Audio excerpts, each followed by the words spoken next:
बच्चा लोग, कैसे हो आप लोग भाई? तो बैक बेंचर सीरीज में आपका फिर से स्वागत है।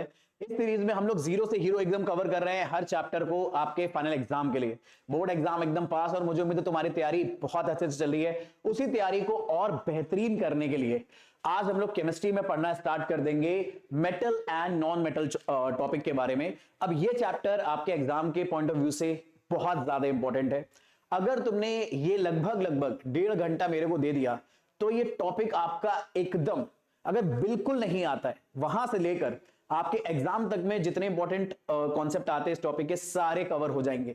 और अगर पहले से ही आता है तो एक तो रिवीजन बहुत अच्छा होगा, और दूसरा बहुत सारे नए और इन डेप्थ चीजें भी आपको देखने को मिलेंगी, और बहुत ही आराम से हम टॉपिक कवर कर लेंगे।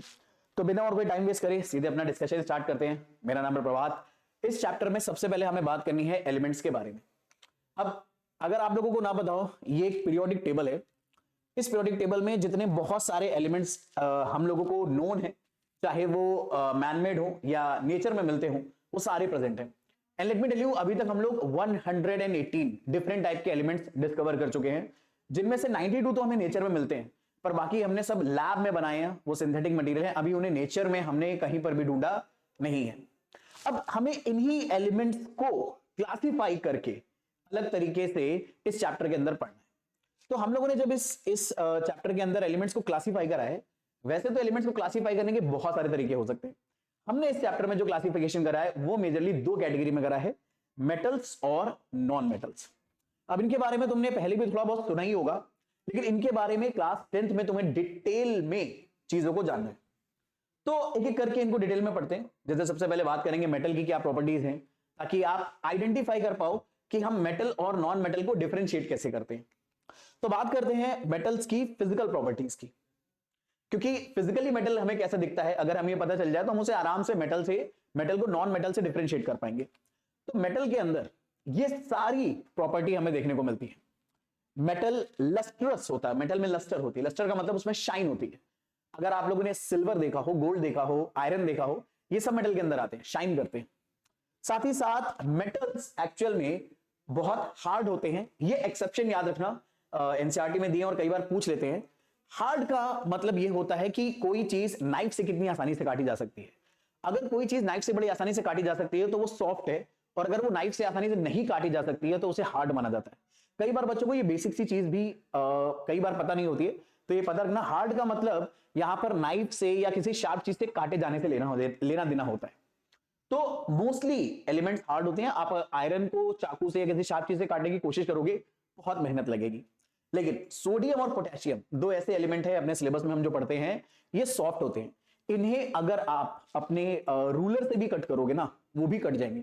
नाइफ से तो बड़े आराम से कट जाते हैं। तो कई बार ये हमारे एग्जाम में पूछा जाता है कॉन्सेप्चुअल क्वेश्चंस के अंदर कि जो सॉफ्ट मेटल्स हैं उनके नाम बता दो। तो एक्सेप्शंस इस चैप्टर के अंदर बहुत ज्यादा इंपॉर्टेंट हो जाते हैं। तो सोडियम और पोटेशियम सॉफ्ट मेटल के अंदर आते हैं, और ये बड़े आराम से नाइफ से कट जाते हैं। बाकी जो हमारे मेटल्स होते हैं वो मेलेबल होते हैं। मेलेबल का मतलब होता है उन्हें पीट पीट के उनकी लंबी लंबी उनकी पतली पतली हम शीट्स बना सकते हैं। तो जैसे आप लोगों ने गोल्ड फॉइल, सिल्वर फॉइल या एल्युमिनियम फॉइल का नाम सुना होगा। तो बेसिकली में हम करते क्या है, एल्युमिनियम को पीट कर उससे बहुत पतली पतली शीट्स में कन्वर्ट कर देते हैं। ऐसे ही हम लोग आयरन और क्या नाम है, सॉरी, गोल्ड और जो सिल्वर है उसको भी पीट कर पतली पतली शीट्स बनाते हैं। और कई बार आपने बहुत सारी मिठाइयां जो खाई हैं वो आपने उसके ऊपर सिल्वर फॉइल या गोल्ड फॉइल पे भी लगी देखी होगी। तो एक्चुअल में गोल्ड सबसे ज्यादा मेलेबल मेटल माना जाता है। उसको पीट कर आप इतनी पतली शीट्स बना सकते हो कि उसकी एक सबसे पतली शीट के अंदर कुछ सर्टेन नंबर ऑफ एटम्स की ही लेयर होती है। बहुत पतली पतली शीट्स बना सकते हो आप गोल्ड की। ऐसे ही मेटल्स डक्टाइल होते हैं नेचर में। डक्टाइल का मतलब क्या होता है कि आप उस मेटल को खींच के ना वायर बना सकते हो। तो डक्टिलिटी क्या प्रॉपर्टी है, मेटल को खींच के वायर बनाने की प्रॉपर्टी है, मेटल्स के अंदर होती है। तभी तो हम कॉपर के वायर देखते हैं, सिल्वर के वायर देखते हैं, गोल्ड के भी वायर होते हैं जो हम ऑर्नामेंट्स को बनाने में इस्तेमाल करते हैं। आयरन के भी वायर बना सकते हो आप। मेटल्स हीट और इलेक्ट्रिसिटी दोनों के गुड कंडक्टर होते हैं। ये भी बड़ी सिंपल सी बात है मेटल को अंडरस्टैंड करने के लिए। और मेटल सोनरस होते हैं, उनका एक स्पेशल साउंड होता है, क्लिकिंग साउंड। मेटल को अगर आप जैसे आयरन को हिट करो तो उसमें टन की आवाज आती है, तो वो एक सोनरस नेचर के होते हैं। तो these are physical properties of metals. इनमें एक्सेप्शन याद रखना। अब आगे बात करते हैं कुछ एक्सेप्शंस के बारे में जिन्हें हमें पता होना चाहिए। तो बहुत सारे मेटल्स जो हैं वो नॉर्मली सॉलिड स्टेट में मिलते हैं रूम टेम्परेचर पे। कौन नहीं मिलता है? मरकरी। एनसीईआरटी में ये बात गिवन है, कॉन्सेप्चुअल क्वेश्चन में आ सकता है, तो इसलिए इसे याद रखना कि ऐसा कौन सा मेटल है जो रूम टेम्परेचर पे सॉलिड नहीं है या लिक्विड है? मरकरी। ये वाली चीज बहुत इंपॉर्टेंट है। गैलियम और सीजियम ऐसे दो एलिमेंट हैं जो नॉर्मली तो सॉलिड होते हैं, लेकिन सिर्फ आपके बॉडी हीट से, अगर आप उसे हाथ पे रख लोगे, अपनी हथेली पे रख लोगे, तो आपकी बॉडी हीट से वो मेल्ट होकर लिक्विड में कन्वर्ट हो जाएंगे। तो गैलियम और सीजियम इनका बहुत लो मेल्टिंग पॉइंट होता है।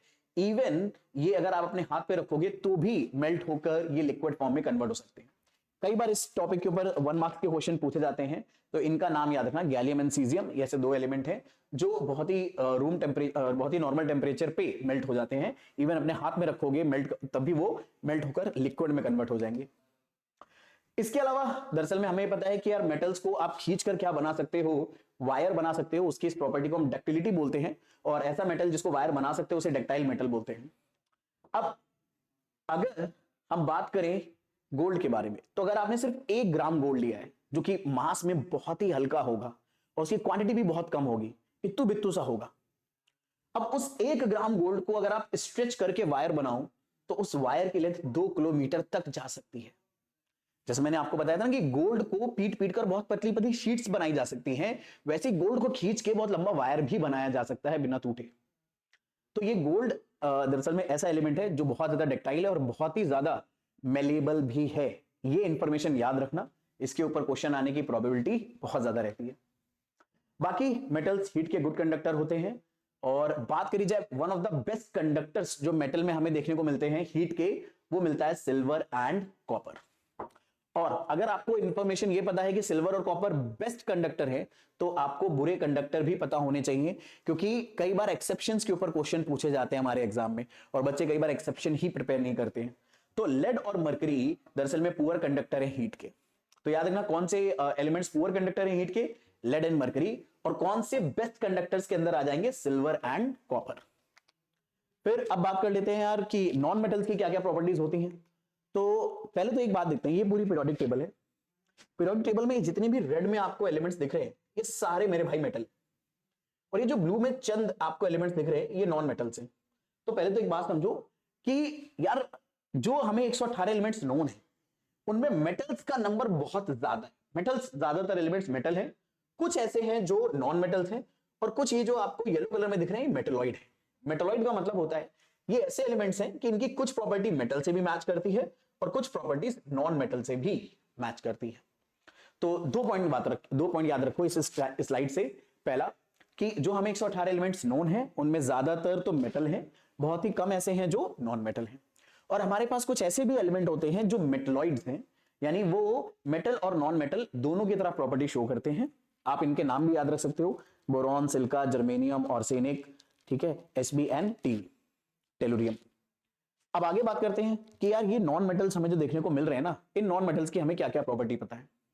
तो नॉन मेटल्स की कई सारी ऐसी प्रॉपर्टीज होती है जो मेटल से जस्ट उल्टा है, अभी तो नॉन मेटल बुला रहे हो। जैसे नॉन मेटल्स के बारे में अगर बात करी जाए, सबसे पहले तो ये नॉन लस्ट्रस है, यानी इनमें कोई खास शाइन नहीं होती है। इसी तरह से नॉन मेलेबल होते हैं, इनको पीट पीट कर पतली पतली आप शीट्स नहीं बना सकते। नॉन सोनरस होते हैं, इनका कोई स्पेशल क्लिकिंग साउंड नहीं होता है। They are poor conductor of heat and electricity. Non ductile होते हैं, इनकी वायर आप नहीं बना सकते। एंड दे आर ब्रिटल, आसानी से टूट जाते हैं। अब इन्हीं प्रॉपर्टीज को थोड़ा सा हम लोग और पॉइंट्स में मेंशन कर लेते हैं, क्योंकि इसमें भी कुछ कुछ जगह हमें एक्सेप्शन देखने को मिलते हैं। तो पहले तो एक बात समझो, मेटल से सारी उल्टी प्रॉपर्टीज कई बार नॉन मेटल शो करेगा, लेकिन हाँ यहां पर कुछ एक्सेप्शन देखने को मिलेंगे। तो ये बहुत सारे नॉन मेटल्स तुम्हारे सामने बने हैं, जैसे ये सल्फर है, येलो कलर का हमें नॉन मेटल देखने को मिलता है। रेड फास्फोरस है, इसे हम लोग माचिस बनाने में इस्तेमाल करते हैं। कार्बन है, आपने देखा ही है। आयोडीन ये इस तरह से हमें दिखता है। ब्रोमीन ये रेडिश ब्राउन कलर का लिक्विड है। तो ये बहुत सारे नॉन मेटल्स हमारे सामने हैं, बट कुछ एक्सेप्शंस के बारे में अगर बात करें तो आयोडीन एक नॉन मेटल तो है, लेकिन ये लस्ट्रस है। जैसे हमने पढ़ा था यार, नॉन मेटल्स जो होते हैं नॉन लस्ट्रस होते हैं, इनकी कोई शाइन नहीं होती। बट अगर आप यहां पे देखोगे तो आयोडीन के जो क्रिस्टल्स हैं इनमें अपनी कुछ शाइन है। तो आयोडीन थोड़ा सा एक्सेप्शन शो करता है, ये नॉन मेटल होने के बावजूद लस्ट्रस है। अच्छा, कई बार ये सवाल भी एज इंफॉर्मेशन पूछा जाता है कि वो कौन सा नॉन मेटल है जो लिक्विड होता है। तो ब्रोमीन वो नॉन मेटल है जो कि आपको रूम टेम्परेचर पे लिक्विड देखने को मिलता है। अच्छा, नॉन मेटल के बारे में अगर मैं एक बात बताऊं तो नॉन मेटल मोस्ट जो होते हैं वो रूम टेम्परेचर पे सॉलिड, लिक्विड, गैस तीनों फॉर्म में हो सकते हैं। जैसे मेटल मोस्टली सॉलिड है, कुछ चंद ही मेटल ऐसे होते हैं जो रूम टेम्परेचर या थोड़े से हाई टेम्परेचर पे लिक्विड होते हैं। लेकिन अगर हम मेटल्स के बारे में बात करूं, मेटल्स मोस्टली सॉलिड होते हैं और कुछ मेटल्स ऐसे होते हैं जो लिक्विड भी हो सकते हैं रूम टेम्परेचर पे, जैसे मरकरी। बट नॉन मेटल्स के बारे में अगर बात करी जाए तो ये लिक्विड और गैस और सॉलिड कुछ भी हो सकते हैं। जैसे आपको दिख रहा होगा सल्फर और क्या नाम है आयोडीन और कार्बन, ये सब सॉलिड है, ब्रोमीन लिक्विड है। और ऐसे ही आपको क्या नाम है नाइट्रोजन गैस मिलेगी, ऑक्सीजन गैस मिलेगी, फ्लोरीन गैस मिलेगी, हीलियम, नियोन, आर्गन, ये सब आपको नोबल गैसेस मिलेंगी। तो नॉन मेटल्स गैस भी मिल सकते हैं, लिक्विड भी मिल सकते हैं और सॉलिड भी मिल सकते हैं। लिक्विड में मोस्टली आपको ब्रोमीन ही देखने को मिलता है, ज्यादातर गैसेस और सॉलिड ही देखने को आपको मिलते हैं और इन्हें एमॉर्फस सॉलिड बोला जाता है। एक एक्स्ट्रा इंफॉर्मेशन मैं आपको बता दे रहा हूं। अब फिजिकल प्रॉपर्टीज का डिस्कशन हो गया, वन बाय वन करते हैं केमिकल प्रॉपर्टीज का डिस्कशन। तो मेटल्स की रिएक्शन अगर हम ऑक्सीजन से कराते हैं तो मेटल बड़े आराम से बना लेते हैं मेटल ऑक्साइड। क्या होती है ये रिएक्शन? तो मेटल की रिएक्शन अगर ऑक्सीजन से करते हैं मेटल ऑक्साइड बनता है। बड़ी सिंपल सी बात है, इसके कुछ एग्जांपल देखते हैं। जैसे कॉपर की ऑक्सीजन से अगर आप रिएक्शन कराओगे तो कॉपर ऑक्साइड बन जाएगा। अब अगर आपको फॉर्मूला लिखना है तो आप ये फॉर्मूला कैसे लिखोगे, सबसे इंपॉर्टेंट यही है। तो इसके लिए आपको यार मेरे भाई ये पता होना चाहिए कि ऑक्साइड का फॉर्मूला क्या होता है। तो ऑक्साइड आयन होता है O2-। यहां पे जो कॉपर है, ये जो नंबर हम लोग रोमन नंबर्स में देख रहे हैं, ये इसके ऊपर चार्ज है। तो कॉपर हमें 2 चार्ज वाला लेना है। तो इन दोनों नंबर को अगर आप एक्सचेंज करोगे तो कॉपर ऑक्साइड का फॉर्मूला आएगा Cu2O2। लेकिन अगर ये दोनों नंबर सेम होते हैं तो हम इनको कैंसिल आउट कर देते हैं, तो कॉपर ऑक्साइड का फॉर्मूला आएगा Cu। बैलेंस करने के लिए हमने इस तरह से ले लिया। तो देखो प्रोडक्ट बनाना तो बड़ा आसान है, क्योंकि मेटल की ऑक्सीजन से रिएक्शन करके मेटल ऑक्साइड बना दिया। इंपॉर्टेंट होता है ये जो ऑक्साइड बन रहे हैं इनके कलर आपको याद रहे। तो ये जो कॉपर ऑक्साइड होता है ये ब्लैक कलर का होता है। ऐसे ही अगर आप एल्युमिनियम की ऑक्सीजन से रिएक्शन करोगे एल्युमिनियम ऑक्साइड बनेगा। इसका हमने फॉर्मूला कैसे बनाया? एल्युमिनियम आयन का फॉर्मूला Al3+, ऑक्साइड का फॉर्मूला O2-, 2 इधर जाएगा 3 इधर, तो बनेगा Al2O3। तो ये हमारा एल्युमिनियम ऑक्साइड बन गया। कैसा होता है ये इस तरह का रेड कलर का पाउडर नुमा सब्सटेंस होता है। इनके कलर भी याद रखना बहुत ज्यादा इंपॉर्टेंट है। Copper oxide black and aluminium oxide white colour का कंपाउंड होता है। बाकी अगर बात करी जाए ये जो ऑक्साइड्स होते हैं, इन ऑक्साइड्स में जो एल्युमिनियम का ऑक्साइड बनता है या जिंक का ऑक्साइड बनता है, ये दरअसल में एम्फोटेरिक होता है। मतलब एम्फोटेरिक का मतलब है ये एसिडिक और बेसिक दोनों तरह का बिहेवियर शो करते हैं। अब ये बात क्यों बताई? दरअसल में ना ज्यादातर जो मेटल के ऑक्साइड्स होते हैं वो बेसिक नेचर के होते हैं, बट इन दोनों को थोड़ा सा शरारत सूझी हुई है। ये दोनों एसिड के साथ भी रिएक्शन करते हैं, बेस के साथ भी रिएक्शन करते हैं, इसलिए इनका नेचर एसिडिक भी माना जाता है और बेसिक भी माना जाता है। बेस के साथ रिएक्शन करने की वजह से एसिडिक नेचर आता है और एसिड के साथ रिएक्शन करने की वजह से बेसिक नेचर आता है। जैसे एग्जांपल के तौर पे एल्युमिनियम ऑक्साइड की रिएक्शन आपने क्लोरीन से अगर HCl से कराई जो एसिड है, तो ये AlCl3 बनेगा, साथ में वाटर बनेगा। तो क्योंकि यहां पर एल्युमिनियम ऑक्साइड एसिड के साथ रिएक्शन कर रहा है, तो इस एल्युमिनियम ऑक्साइड को यहां अपन मानेंगे मेरे बच्चे बेस। तो ये हो गया एल्युमिनियम ऑक्साइड का बेसिक बिहेवियर शो करने का रिएक्शन। यहां पर एल्युमिनियम ऑक्साइड बेस के साथ रिएक्शन कर रहा है, तो हम ऐसा मानेंगे कि ये एसिड की तरह बिहेव कर रहा है, क्योंकि ये बना अभी भी सॉल्ट रहा है। तो एसिड बेस रिएक्शन करके सॉल्ट और वाटर बनाते हैं, तो ये रिएक्शन इंडिकेट कर रही है कि अगर सॉल्ट और वाटर बन रहा है और NaOH बेस है तो इस कंपाउंड को एसिड होना चाहिए। अब एक रिएक्शन में Al2O3 बेस की तरह काम कर रहा है और एक रिएक्शन में एसिड की तरह, तो इसका मतलब है Al2O3 में दोनों प्रॉपर्टी है शो करने के लिए, एसिडिक भी और बेसिक भी। और अगर कोई भी कंपाउंड एसिडिक और बेसिक प्रॉपर्टी दोनों शो करता है तो हम बोलते हैं ये एम्फोटेरिक है नेचर में। अब ये जो कंपाउंड बना इसे बोलते हैं सोडियम एल्यूमिनेट। भाई साहब इसका फॉर्मूला याद रखना, इसके पूछे जाने के प्रोबेबिलिटी बहुत ज्यादा है, क्योंकि लास्ट ईयर ना कई बार कई सारे टेस्ट पेपर्स के अंदर CBSE ने सिर्फ और सिर्फ इस तरह के कंपाउंड्स के फॉर्मूले पूछे थे। लास्ट ईयर ऑर्गेनिक कंपाउंड्स के पूछे गए थे, तो इस बार प्रोबेबिलिटी है वो इनऑर्गेनिक के फॉर्मूले पूछ सकते हैं। तो इसलिए इस फॉर्मूले को अच्छे से याद रखना। सोडियम एल्यूमिनेट का फॉर्मूला क्या होता है? NaAlO2। आगे बात करते हैं, ये जो मैं जैसे बोला था कि यार मेटल के जो ऑक्साइड होते हैं वो ज्यादातर दरअसल में बेसिक होते हैं नेचर में। तो अब जैसे अगर सोडियम ऑक्साइड और पोटेशियम ऑक्साइड के बारे में बात करें तो ये बेसिक नेचर शो करते हैं मोस्टली। और बेसिक नेचर जब शो करते हैं तो इनकी वाटर से एक बड़ी इंपॉर्टेंट रिएक्शन होती है कि ये बेसिक नेचर शो क्यों करते हैं भाई। जब इनको वाटर में एक्चुअली में आप डिसॉल्व करते हो ना, या वाटर से इनकी रिएक्शन कराते हो, तो ये अपने हाइड्रोक्साइड में कन्वर्ट हो जाते हैं। Na2O वाटर के साथ रिएक्शन करके NaOH बना लेता है, और K2O वाटर के साथ रिएक्शन करके KOH बना लेता है। और आपको पता होगा NaOH भी एक बेस है और KOH भी एक बेस है, और ये दोनों ऐसे बेस हैं जो वाटर में डिसॉल्व हो जाते हैं, और वाटर में डिसॉल्व होने वाले बेस को हम लोग बुलाते हैं एल्कलीज। तो most of the metal oxides का बिहेवियर यही होता है कि वो बेसिक नेचर शो करते हैं। और बेसिक नेचर क्यों शो करते हैं? क्योंकि वाटर में वो अपनी एल्कली में यानी अपने हाइड्रोक्साइड में कन्वर्ट हो जाते हैं। हाँ, एक्सेप्शन में कौन आ जाएंगे? एल्युमिनियम ऑक्साइड और जिंक ऑक्साइड, क्योंकि ये एसिडिक बिहेवियर भी शो कर सकते हैं, और बेसिक तो ये करेंगे ही करेंगे क्योंकि ये मेटल ऑक्साइड है। अब बात करी जाती है यानी जो हमने पोटेशियम और सोडियम के बारे में बात करी है, दरअसल में सोडियम और पोटेशियम को अगर आप सीधे मेटल को सीधे पानी में डाल दो तो वो इतनी तेजी से पानी के साथ रिएक्शन करता है हाइड्रोक्साइड बनाने के लिए कि वो आग पकड़ लेता है, जो यहां पे आपको दिख रहा है। ये रिएक्शन बहुत वायलेंट होती है। अगर आप सिर्फ सीधे पोटेशियम की रिएक्शन वाटर से करते हो तो ये मैं बिना बैलेंस करे लिख रहा हूं, ये बना लेता है पोटेशियम हाइड्रोक्साइड। साथ में इतनी हीट निकलती है, इतनी हीट निकलती है कि दरअसल में यहां पर आग लग जाती है, क्योंकि यहां पर साथ में हाइड्रोजन गैस भी लिबरेट होती है। ऐसे ही सोडियम के साथ भी होता है। तो यहां पर ये इतनी ज्यादा एक्सोथर्मिक रिएक्शन है कि ये हीट निकाल सकता है, और ये नॉर्मली वाटर के साथ रिएक्शन तो इतनी विग्रसली करता ही करता है, बट अगर आपने एटमॉस्फेयर में खुला छोड़ दिया तो एटमॉस्फेयर में जो वाटर वेपर्स प्रेजेंट हैं वो भी इसके साथ रिएक्शन कर सकती हैं, और ये हमारा जो सोडियम और पोटेशियम है ये दरअसल में फायर कैच कर सकता है। तो एक्सीडेंटल फायर हो सकती है लैब के अंदर अगर आपने सोडियम और पोटेशियम को खुला छोड़ दिया। इसीलिए लैब के अंदर कभी भी सोडियम और पोटेशियम को अगर रखा जाता है तो वो केरोसिन ऑयल के अंदर रखा जाता है, क्योंकि केरोसिन ऑयल इसे मॉइस्चर से या वाटर से दूर रखता है, क्योंकि ऑयल और वाटर मिक्स नहीं होंगे। तो इसीलिए जो हमारा सोडियम या पोटेशियम है वो वाटर से दूर रहेगा और सेफ रहेगा। तो ये कॉन्सेप्चुअल क्वेश्चन भी आजकल बहुत पूछे जाते हैं, जो कॉम्पिटेंसी बेस्ड क्वेश्चन बोले जा रहे हैं पॉपुलर। कॉम्पिटेंसी बेस्ड क्वेश्चन में दरअसल में प्रैक्टिकल बेस्ड क्वेश्चन बहुत पूछे जाते हैं, real life example based, lab based, कि लैब के अंदर किस तरह का आपको क्या नाम है ध्यान रखना है बातों का। तो याद रखना सोडियम और पोटेशियम को केरोसिन ऑयल के अंदर क्यों रखा जाता है, क्योंकि ये एयर में प्रेजेंट मॉइस्चर के साथ भी विग्रस रिएक्शन करके फायर कैच कर सकते हैं।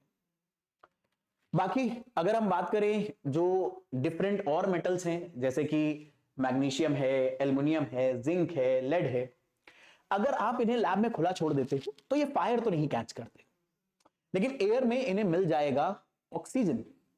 और एयर में मिले हुए ऑक्सीजन से हमने अभी अभी पढ़ा कि मेटल अगर एयर के साथ आप रिएक्ट कराओगे तो एयर में जो ऑक्सीजन प्रेजेंट है वो उसके साथ रिएक्शन करके मेटल ऑक्साइड में कन्वर्ट हो जाएगा।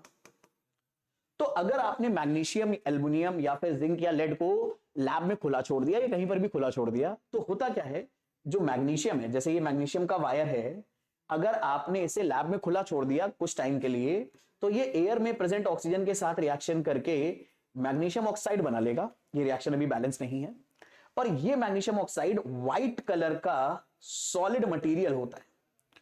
तो ये व्हाइट कलर का सॉलिड मटेरियल धीरे धीरे इस शाइनी सी सरफेस के ऊपर डिपॉजिट होने लगेगा मैग्नीशियम ऑक्साइड का। तो ये जो आपको शाइनी सा मैग्नीशियम का रिबन दिख रहा है, अगर आपने इसे एटमॉस्फेयर में खुला छोड़ दिया, लैब में इसे खुला छोड़ के रख दिया, तो ये थोड़ी देर बाद इस तरह का थोड़ा सा कम लस्ट्रस हो जाएगा, उसके ऊपर इतनी शाइनी सरफेस आपको देखने को नहीं मिलेगी। तो ये वाली बात याद रखना बहुत अच्छे से, ठीक है, भूलना नहीं। बाकी अगर बात करी जाए कि आयरन ऑक्सीजन से कैसे रिएक्शन करता है, तो दरअसल में आयरन ऑक्सीजन के साथ रिएक्शन नहीं करता है। आयरन दरअसल में हीट करने पर बर्न नहीं होता है, ये एक बहुत इंपॉर्टेंट बात है, याद रखना। क्योंकि अगर आपने देखा होगा आयरन को अगर आप हीट करते हो तो बर्न नहीं होता है, बल्कि बस गर्म होने लग जाता है। और आयरन के मोटे मोटे ऑब्जेक्ट तो हीट में बर्न नहीं होते, लेकिन आयरन की फिलिंग्स अगर लोगे, यानी बहुत आयरन का पतला सा चूरा लोगे और उसे फायर में डालोगे तो इस तरह से बर्न करता है। मतलब पाउडर्ड आयरन तो कुल मिला के हीट के साथ बर्न हो जाता है, लेकिन अगर सॉलिड आयरन है, पूरा एक सॉलिड उसका ब्लॉक है, उसे आप बर्न करने की कोशिश करोगे तो वो बर्न नहीं होता है। अब ये इंफॉर्मेशन छोटे से पॉइंट में दे रखी है एनसीईआरटी के अंदर, कई बार हमारा ये ध्यान मिस हो जाता है इसलिए मैंने इसको यहां पर एड्रेस कर लिया, क्योंकि ये बस इंफॉर्मेशन बेस्ड आइडिया है, इसे आपको इंफॉर्मेशन की तरह याद रखना है। सॉल्ट आयरन के ब्लॉक्स बर्न नहीं होते, लेकिन पाउडर्ड आयरन आप अगर देखोगे, आयरन फिलिंग्स बोलते हैं उसको, तो वो फ्लेम में डालने पर विगसली बर्न करने लग जाती है। इस तरह से आपको उसका फीचर देखने को मिलता है। ठीक है, ऐसे ही कॉपर के साथ अगर बात करी जाए तो copper does not burn, copper भी बर्न नहीं होता है, but the hot metal is coated with black coloured layer of copper two oxide. अगर आप कॉपर को हीट करते हो तो उसके ऊपर ब्लैक कलर के कॉपर टू ऑक्साइड की लेयर आ जाती है, बिल्कुल वैसे ही जैसे हमने अभी ब्लैक कलर का कॉपर टू ऑक्साइड देखा था। जैसे नॉर्मल कॉपर का वायर इस तरह का होता है, धीरे धीरे अगर इसके ऊपर कॉपर के ऑक्साइड की लेयर डिपॉजिट हो गई तो ये ब्लैक कलर का आपको दिखने लगेगा। तो अगर कॉपर को बहुत ज्यादा हीट करोगे आप, तो होगा क्या, उसके ऊपर ऑक्सीजन के साथ रिएक्शन करने की वजह से कॉपर ऑक्साइड डिपॉजिट हो जाएगा, और ये जो रेडिश ब्राउन कलर का कॉपर था, इसके ऊपर ब्लैक कलर की कोटिंग आ जाएगी। तो अब कॉम्पिटेंसी बेस्ड क्वेश्चन कैसे आ सकता है, वो सिंपल से ऐसे सवाल पूछ सकते हैं कि यार कॉपर को हीट करने के ऊपर एक ब्लैक कलर की कोटिंग आ जाती है, बताओ ये कोटिंग किसकी वजह से आती है, तो कॉपर ऑक्साइड की वजह से आती है। ठीक है, बाकी सिल्वर और गोल्ड बहुत हाई टेम्परेचर पर भी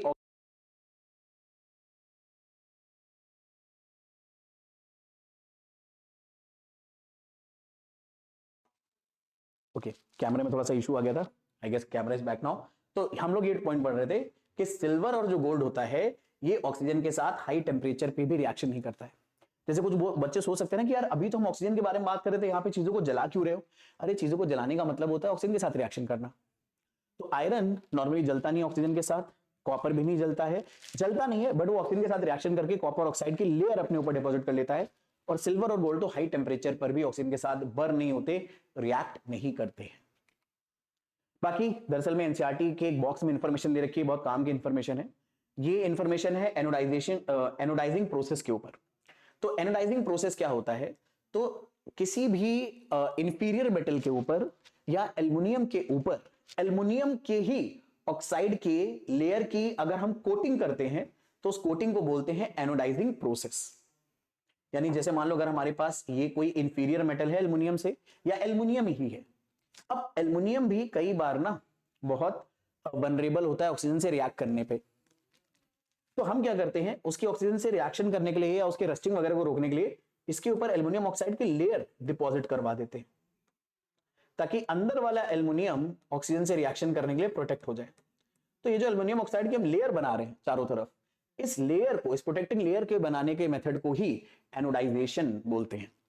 तो याद रखना एनोडाइजेशन कौन सा प्रोसेस है, एक थिक लेयर एल्युमिनियम के ऑक्साइड की लगाने को हम एनोडाइजिंग प्रोसेस बोलते हैं। एनोडाइजिंग प्रोसेस करते कैसे हैं, तो हम क्लीन एल्युमिनियम का एक आर्टिकल लेते हैं जिसे एनोड बनाया जाता है। जैसे यहां पे आप देख रहे हो क्लीन एल्युमिनियम का आर्टिकल है, ये हमारा एनोड हो जाएगा, और इससे इलेक्ट्रोलाइज करेंगे आप डाइल्यूट सल्फ्यूरिक एसिड के साथ। तो सोल्यूशन आप ले लोगे डाइल्यूट सल्फ्यूरिक एसिड का। तो जैसे ही आप इलेक्ट्रोलिसिस परफॉर्म करोगे तो जो सल्फ्यूरिक एसिड है वो इलेक्ट्रोलिसिस करके ऑक्सीजन प्रोड्यूस करेगा, और वो ऑक्सीजन दरअसल में इस एल्युमिनियम के साथ रिएक्शन करके एल्युमिनियम ऑक्साइड बना लेगी, और एल्युमिनियम ऑक्साइड की लेयर यहां चारों तरफ इस एल्युमिनियम के आर्टिकल के डिपॉजिट हो जाएगी, बिल्कुल ऐसे। और ये एल्युमिनियम ऑक्साइड की लेयर अंदर वाले एल्युमिनियम को प्रोटेक्ट करने लगेगी। तो एनोडाइजिंग इस पूरे फिनोमेना को या इस पूरे प्रोसेस को बोलते हैं। अब आगे अगर बात करें तो मेटल की रिएक्शन वाटर से हम कैसे कराते हैं, तो मेटल की रिएक्शन अगर हम वाटर से कराते हैं तो मेटल ऑक्साइड बनता है, साथ में हाइड्रोजन गैस बनती है। ये तो नेम रिएक्शन होगी, ठीक है, कि मतलब हम लोगों ने बता दिया मेटल की रिएक्शन वाटर से कराओगे तो हाइड्रोजन गैस बनेगी और मेटल का ऑक्साइड बनेगा, जो अभी ऑक्सीजन के साथ रिएक्शन करने पे भी बन रहा था। तो मेटल ऑक्साइड तो दोनों केस में बनता है, बस वाटर के साथ रिएक्शन करने पर हाइड्रोजन गैस और बन जाती है। तो जो नॉर्मल रिएक्शन बनती है होती है वो ऐसे होती है, मेटल की रिएक्शन वाटर से कराई तो मेटल ऑक्साइड बनेगा, हाइड्रोजन गैस बनेगी। और अगर मेटल ऑक्साइड वाटर के साथ फर्दर रिएक्शन कर सकता है, कुछ मेटल ऑक्साइड फर्दर वाटर के साथ रिएक्शन कर लेते हैं, तो वो अपने हाइड्रोक्साइड में कन्वर्ट हो जाएगा। जैसे एग्जांपल के तौर पे पोटेशियम और सोडियम, अगर आपने पोटेशियम और सोडियम की कोल्ड वाटर से रिएक्शन कराई, ठीक है, तो सोडियम की जैसे आपने कोल्ड वाटर से रिएक्शन कराई तो ये पहले तो बनाएगा सोडियम ऑक्साइड, साथ में हाइड्रोजन गैस लिबरेट करेगा, और ये जो सोडियम ऑक्साइड है क्योंकि ये सब पानी में भी पड़ा हुआ है तो ये वाटर के साथ तुरंत रिएक्शन करके NOH बना लेगा। ये रिएक्शन अभी बैलेंस नहीं, और इस पूरे प्रोसेस में बहुत ज्यादा हीट निकलती है। ये इतनी ज्यादा हीट होती है, इतनी ज्यादा हीट होती है कि इस हाइड्रोजन को, जो कि बहुत फ्लेमेबल गैस है, उसको बर्न कर देती है। और उसी वजह से यहां पर आपको ये जलती हुई चीज दिख रही है। बेसिकली में पानी है, पानी में आपने सोडियम डाला और उसने आग पकड़ ली। कैसे आग पकड़ी? सोडियम ने वाटर से रिएक्शन करके हाइड्रोजन गैस लिबरेट करी, साथ में Na2O बनाया और Na2O बाद में NOH बना लेगा, और ये जो हाइड्रोजन गैस थी इस हीट की वजह से जल गई। तो यही आपको फ्लेम्स दिखाई दे रही हैं या जलता हुआ सोडियम दिखाई दे रहा है। तो एक्चुअल में सोडियम नहीं जल रहा है, हाइड्रोजन गैस फायर कैच कर रही है। बहुत सारे बच्चों को यही मिस इन्फॉर्मेशन होती है। तो हमने क्लासरूम में पूछना कि अगर किसी को रिएक्शन, किसी को ये चीज पता हो ना, सोडियम को पानी में डालने पे आग लग जाती है, तो बहुत सारे लोगों को लगता है कि सोडियम में आग लग गई या पानी में आग लग गई। नहीं भाई, दोनों चीजों में आग नहीं लगी है। एक्चुअल में जो हाइड्रोजन गैस थी वो बर्न करती है। और यही होता है कॉम्पिटेंसी बेस्ड लर्निंग, कि आपको ये पता होना चाहिए कि बर्न क्या हो रहा है। हाइड्रोजन गैस बर्न हो रही है। बिल्कुल सेम रिएक्शन पोटेशियम के लिए भी होगी। पहले पोटेशियम ऑक्साइड बनेगा, बाद में वही वाटर से रिएक्शन करके हाइड्रोक्साइड में कन्वर्ट हो जाएगा। ठीक है, तो ये मैं हटा देता हूं क्योंकि ये रिएक्शन यहां पे दोनों ही मेंशन है। और ये दोनों स्टेप हम एक साथ करते हैं, तो दोनों स्टेप एक साथ करते हैं तो मेरे बच्चे आप सीधे यहां पर हाइड्रोक्साइड ही बना दोगे। तो एनसीईआरटी में क्योंकि हाइड्रोक्साइड सीधे स्टेप में, एक ही स्टेप में बनवा दिया गया है, तो आप यही रिएक्शन अपने एग्जाम के लिए प्रिपेयर करोगे और यही हाइड्रोजन गैस हीट एनर्जी के साथ बर्न हो जाती है। अब बात करी जाए कैल्शियम के मेटल के बारे में, तो सोडियम और पोटेशियम कोल्ड वाटर से रिएक्शन कर रहे थे, बट कैल्शियम जब वाटर से रिएक्शन करता है तो ये रिएक्शन लेस वायलेंट होती है। ये इतना वायलेंट नहीं होती, इतनी हीट इसमें रिलीज नहीं होती कि ये आगे पकड़ ले। ठीक है, तो यहां पर लिखा हुआ है जो हीट इवॉल्व है वो इतना सफिशिएंट नहीं होता कि वो हाइड्रोजन को बर्न करा पाए। रिएक्शन वही होगी, कैल्शियम के वाटर से रिएक्शन करोगे, कैल्शियम हाइड्रोक्साइड बनेगा। कैल्शियम हाइड्रोक्साइड का फॉर्मूला हमने लिखा कैसे, ये कैल्शियम आयन, ये हाइड्रोक्साइड आयन, इनके आपने नंबर एक्सचेंज करे, Ca के नीचे 1 आएगा, लिखने की जरूरत नहीं है, OH का होल ट्वाइस आ जाएगा। साथ में हाइड्रोजन गैस लिबरेट होगी। अब हीट भी लिबरेट होगी, लेकिन वो हीट इस हाइड्रोजन को जलाने के लिए सफिशिएंट नहीं होती है, इसलिए लेस वायलेंट रिएक्शन होती है। यहां पर आपको फायरवर्क्स देखने को नहीं मिलेंगे बिल्कुल भी। बट यहां पर भी एक इंपॉर्टेंट इंफॉर्मेशन एनसीईआरटी ने आपको पढ़ने के लिए दे रखी है। दरअसल में ये हमने क्या नाम है, कैल्शियम की रिएक्शन वाटर से कराई है, तो बहुत सारी हाइड्रोजन गैस लिबरेट हो रही है जिसके बबल्स आपको बनते हुए दिख रहे होंगे। और नोटिस करो इतनी ज्यादा हाइड्रोजन गैस बन गई है कि जो कैल्शियम हमने डाला है वो उछलने की कोशिश कर रहा है। उछल क्या रहा है, मतलब फ्लोट करने की कोशिश कर रहा है। तो ये बात बताई जाती है, अगर आप कैल्शियम, मैंने तो बहुत ज्यादा डाल दिया है, अगर क्वांटिटी में से कम डाला जाता, तो क्वांटिटी में अगर आप कम डालते कैल्शियम, इतना बड़ा ब्लॉक डालने की बजाय थोड़ा सा छोटा सा कैल्शियम का पीस हम डालते, तो ये इतनी सारी हाइड्रोजन गैस सफिशिएंट होती है उस कैल्शियम के बचे हुए ब्लॉक को फ्लोट कराने के लिए। तो कैल्शियम अगर आप कम डालोगे तो कैल्शियम फ्लोट करने लगेगा on the bubbles of hydrogen gas जो इस रिएक्शन में बनता है। अब इसी इंफॉर्मेशन पे क्वेश्चन बन जाते हैं कई बार, तो इस इंफॉर्मेशन को अच्छे से याद रखना। अच्छा, क्वेश्चन अभी देखो मैं इस कॉन्सेप्ट पढ़ा रहा हूं, क्वेश्चन अपन करेंगे जब इसके बाद क्वेश्चन वाली सीरीज स्टार्ट होगी। Most probable question, last time जब मैंने क्वेश्चंस कराए थे क्लासरूम के अंदर, बहुत सारे क्वेश्चन डायरेक्ट एग्जाम में आ गए थे। डायरेक्ट का मतलब बस हो सकता है थोड़ा बहुत डेटा वेटा चेंज हुआ हो, बट मेजर जो आइडिया था, समझ लो ऑलमोस्ट 80% पेपर तो समझ लो आउट ही आउट था। अगर आपने उतनी बातें ध्यान से सुन ली तो डेफिनेटली आप अपने एग्जाम में क्वेश्चंस बड़े आराम से कर जाओगे। तो वो क्वेश्चंस जरूर आपको प्रैक्टिस करना है। अभी तो हम बस नॉलेज गेन कर रहे हैं, इस इंफॉर्मेशन को ध्यान रखना ताकि इसे क्वेश्चन सॉल्विंग में इस्तेमाल कर पाए। सिर्फ इंफॉर्मेशन समझ लेने से भी काम नहीं चलेगा और सिर्फ क्वेश्चन लगा लेने से भी काम नहीं चलेगा, दोनों बराबर बराबर से करना। तो बात करते हैं मैग्नीशियम के बारे में। तो मैग्नीशियम कोल्ड वाटर से रिएक्शन नहीं करता है क्योंकि ये थोड़ा सा क्या नाम है, बाकियों के कंपैरिजन में लेस रिएक्टिव मेटल है। हाँ, लेकिन अगर रिएक्ट कराना चाहते हो तो हॉट वाटर से कर जाता है। और बाकी वही है, मैग्नीशियम हाइड्रोक्साइड बनेगा, साथ में हाइड्रोजन गैस निकलेगी और ये भी कैल्शियम की तरह फ्लोट करने लग जाता है हाइड्रोजन गैस के ऊपर, और इससे निकली हुई हीट इतनी सफिशिएंट नहीं होती है कि ये हाइड्रोजन को बर्न करा पाए। तो वही सारी बातें मैग्नीशियम के ऊपर भी है, बस एक डिफरेंट बात है कैल्शियम से मैग्नीशियम को अलग करने वाली, कि मैग्नीशियम हॉट वाटर से रिएक्शन करता है और कैल्शियम कोल्ड वाटर से लेस वायलेंटली रिएक्शन कर लेता है। बात करते हैं एल्युमिनियम और आयरन की और जिंक की। तो भाई साहब ये कोल्ड वाटर से भी रिएक्शन नहीं करते, ये हॉट वाटर से भी रिएक्शन नहीं करते। अगर इनकी वाटर से रिएक्शन करनी है तो टेम्परेचर इतना ज्यादा होना चाहिए वाटर का कि वाटर लिक्विड रह ही नहीं पाएगा, वो गैस बन जाएगा यानी स्टीम बन जाएगा। तो ये तीनों जो एलिमेंट हैं ये इतने कम रिएक्टिव होते हैं वाटर की तरफ कि ये स्टीम से रिएक्शन करते हैं। तो इनकी रिएक्शन हम वाटर से करा तो सकते हैं, बट वाटर अब की बार लिक्विड फॉर्म में नहीं है, गैस फॉर्म में है। ये फॉर्म भी रिएक्शन में आपके लिए बड़ा इंपॉर्टेंट है, याद रखना।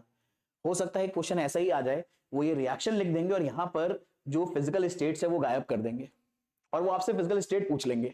तो कई महारथियों को ये याद होता है कि यार वाटर की फिजिकल स्टेट लिक्विड है तो एल लिख देते हैं यहां पर याद रखना एल्युमिनियम लिक्विड वाटर से रिएक्शन नहीं करेगा, गैसियस वाटर से रिएक्शन करेगा, यानी जब वाटर स्टीम बन जाएगा तो बनाएगा तो वही एल्युमिनियम ऑक्साइड और हाइड्रोजन गैस। ऐसे आयरन अगर रिएक्शन करेगा तो आयरन ऑक्साइड और हाइड्रोजन गैस। तो यहां हाइड्रोक्साइड नहीं बन रहे क्योंकि ये नॉर्मली ये दरअसल में वाटर में आसानी से डिसॉल्व नहीं होते। तो याद रखना sodium, potassium, magnesium, calcium water में डालने पर हाइड्रोक्साइड बना लेते हैं। एल्युमिनियम और आयरन ऑक्साइड बना रहे हैं, हाइड्रोक्साइड नहीं बना रहे हैं। याद रखना पोटेशियम क्यूएच बनाएगा वाटर में, सोडियम एनओएच बनाएगा, कैल्शियम सीओएच होल ट्वाइस बनाएगा, मैग्नीशियम एमजीओएच होल ट्वाइस बनाएगा। ये सब हाइड्रोक्साइड बना लेते हैं, लेकिन ये एल्युमिनियम और आयरन सिर्फ ऑक्साइड बनाएंगे, जिंक भी सिर्फ ऑक्साइड बनाएगा। बाकी लेड, कॉपर, सिल्वर, गोल्ड इतने कम रिएक्टिव होते हैं कि ये स्टीम से भी रिएक्शन नहीं करते। ये इंफॉर्मेशन याद रखना बहुत ज्यादा जरूरी है, ठीक है। तो ये बात मैंने आपको बता दी कि ये वाटर से बिल्कुल रिएक्शन नहीं करेंगे। आगे देख लेते हैं, अगर हम मेटल्स की रिएक्शन एसिड से करते हैं तो मेटल एसिड से कैसे रिएक्शन करता है। तो मेटल की रिएक्शन अगर हम एसिड से करते हैं तो दो चीजें बनती है, सॉल्ट और हाइड्रोजन गैस। एग्जाम्पल के तौर पे अगर जैसे हम ये क्वेश्चन करें कि मैग्नीशियम, एल्युमिनियम और जिंक की रिएक्शन डाइल्यूट हाइड्रोक्लोरिक एसिड से करो तो बताओ प्रोडक्ट क्या क्या बनेंगे। चलो करके देखते हैं। तो हमने मैग्नीशियम लिया, मैग्नीशियम मेटल है, HCl से रिएक्शन कराई तो आपको पता है दो चीजें बनानी है, आपको सॉल्ट बनाना है और हाइड्रोजन गैस लिबरेट करनी है। तो सॉल्ट बना दो। सॉल्ट कैसे बनेगा, तो ये जो हाइड्रोजन है ये हाइड्रोजन गैस के फॉर्म में बाहर निकल जाएगा, तो यहाँ का Cl और यहाँ का Mg आपस में जुड़ेगा। तो Mg और Cl आपस में कैसे जुड़ेंगे, तो इनके चार्ज से हमें इन्हें ऐड करना पड़ेगा। तो Mg के ऊपर 2+ और Cl के ऊपर 1-, तो हमारा जो कंपाउंड बनेगा वो बनेगा MgCl2। कई बार मैंने बहुत भारतीय बच्चों को बिना दिमाग चलाते हुए Mg और Cl को सीधे जोड़ते हुए MgCl लिखते हुए देखा है। इतने भी भारतीय मत बनना भाई, MgCl2 बनेगा, साथ में हाइड्रोजन गैस लिबरेट होगी। रिएक्शन बैलेंस अगर करनी है तो यहाँ पे 2 से मल्टीप्लाई कर लो।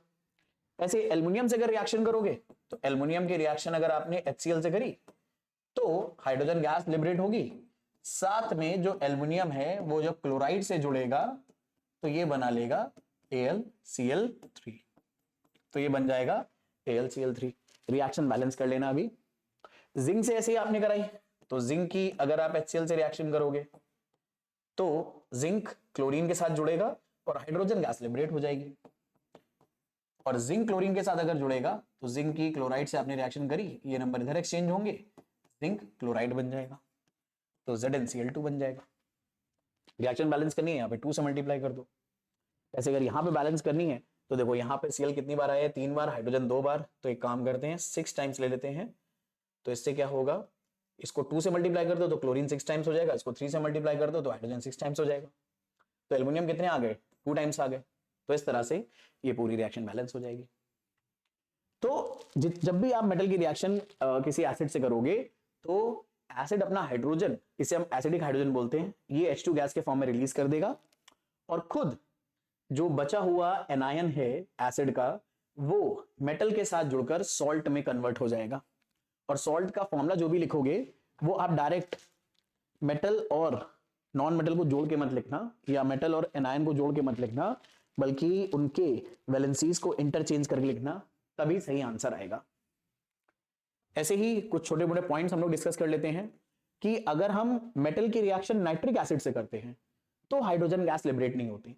अब ये बड़ी इंपॉर्टेंट बात है, इसे अच्छे से याद रखना, क्योंकि भाई ये एक्सेप्शन है कि आप मेटल की HCl से रिएक्शन करोगे हाइड्रोजन गैस लिबरेट होगी, मेटल की H2SO4 से रिएक्शन करोगे हाइड्रोजन गैस लिबरेट होगी। अब लेकिन मेटल की अगर आपने रिएक्शन नाइट्रिक एसिड से करी तो हाइड्रोजन गैस लिबरेट नहीं होती। इसका रीजन भी एनसीईआरटी में बताया गया है कि दरअसल में HNO3 एक बहुत ही अच्छा ऑक्सीडाइजिंग एजेंट है। तो होता क्या है कि जो हाइड्रोजन गैस लिबरेट होती है ये HNO3 ऑक्सीडाइजिंग एजेंट होने की वजह से उसे वाटर में कन्वर्ट कर देता है। तो यानी आपको जो एंड प्रोडक्ट मिलेगा वो वाटर मिलेगा, ना कि हाइड्रोजन गैस मिलेगी।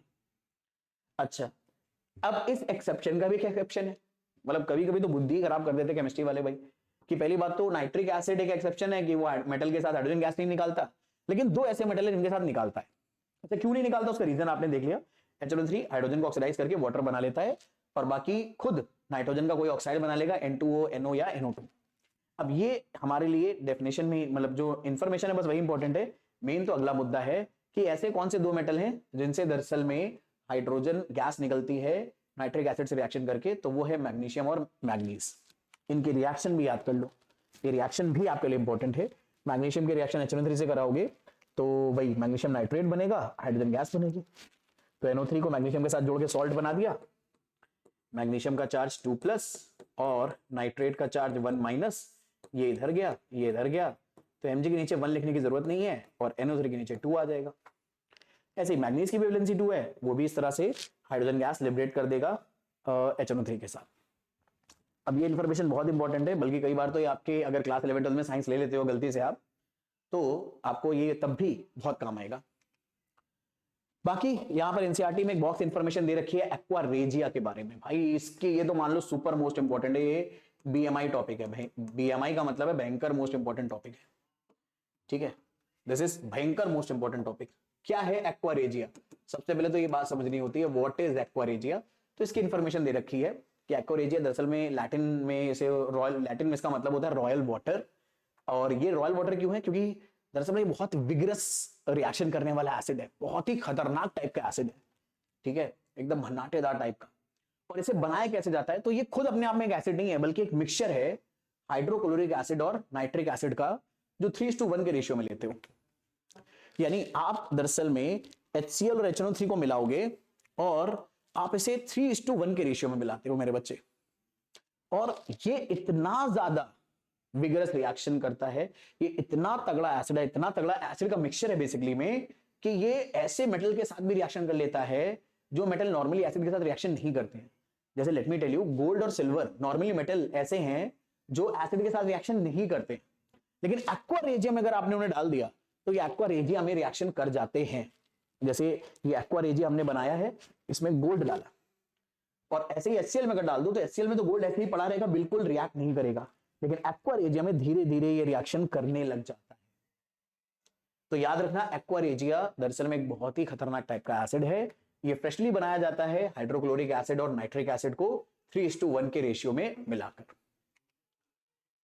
तो इस इंफॉर्मेशन के बारे में याद रखना बातें। बाकी अगर बात करी जाए reaction of metal with metal salt, ठीक है, मेटल की रिएक्शन अगर हम लोग मेटल के सॉल्ट के साथ कराएं तो कैसे होगा? तो पहली बात तो अगर हम एक मेटल की रिएक्शन मेटल सॉल्ट से कराएं तो दोनों मेटल सेम नहीं होंगे। अगर ये जिंक है तो ये कॉपर होगा, अगर ये सोडियम है तो ये जिंक होगा। हमें ऐसा करना है।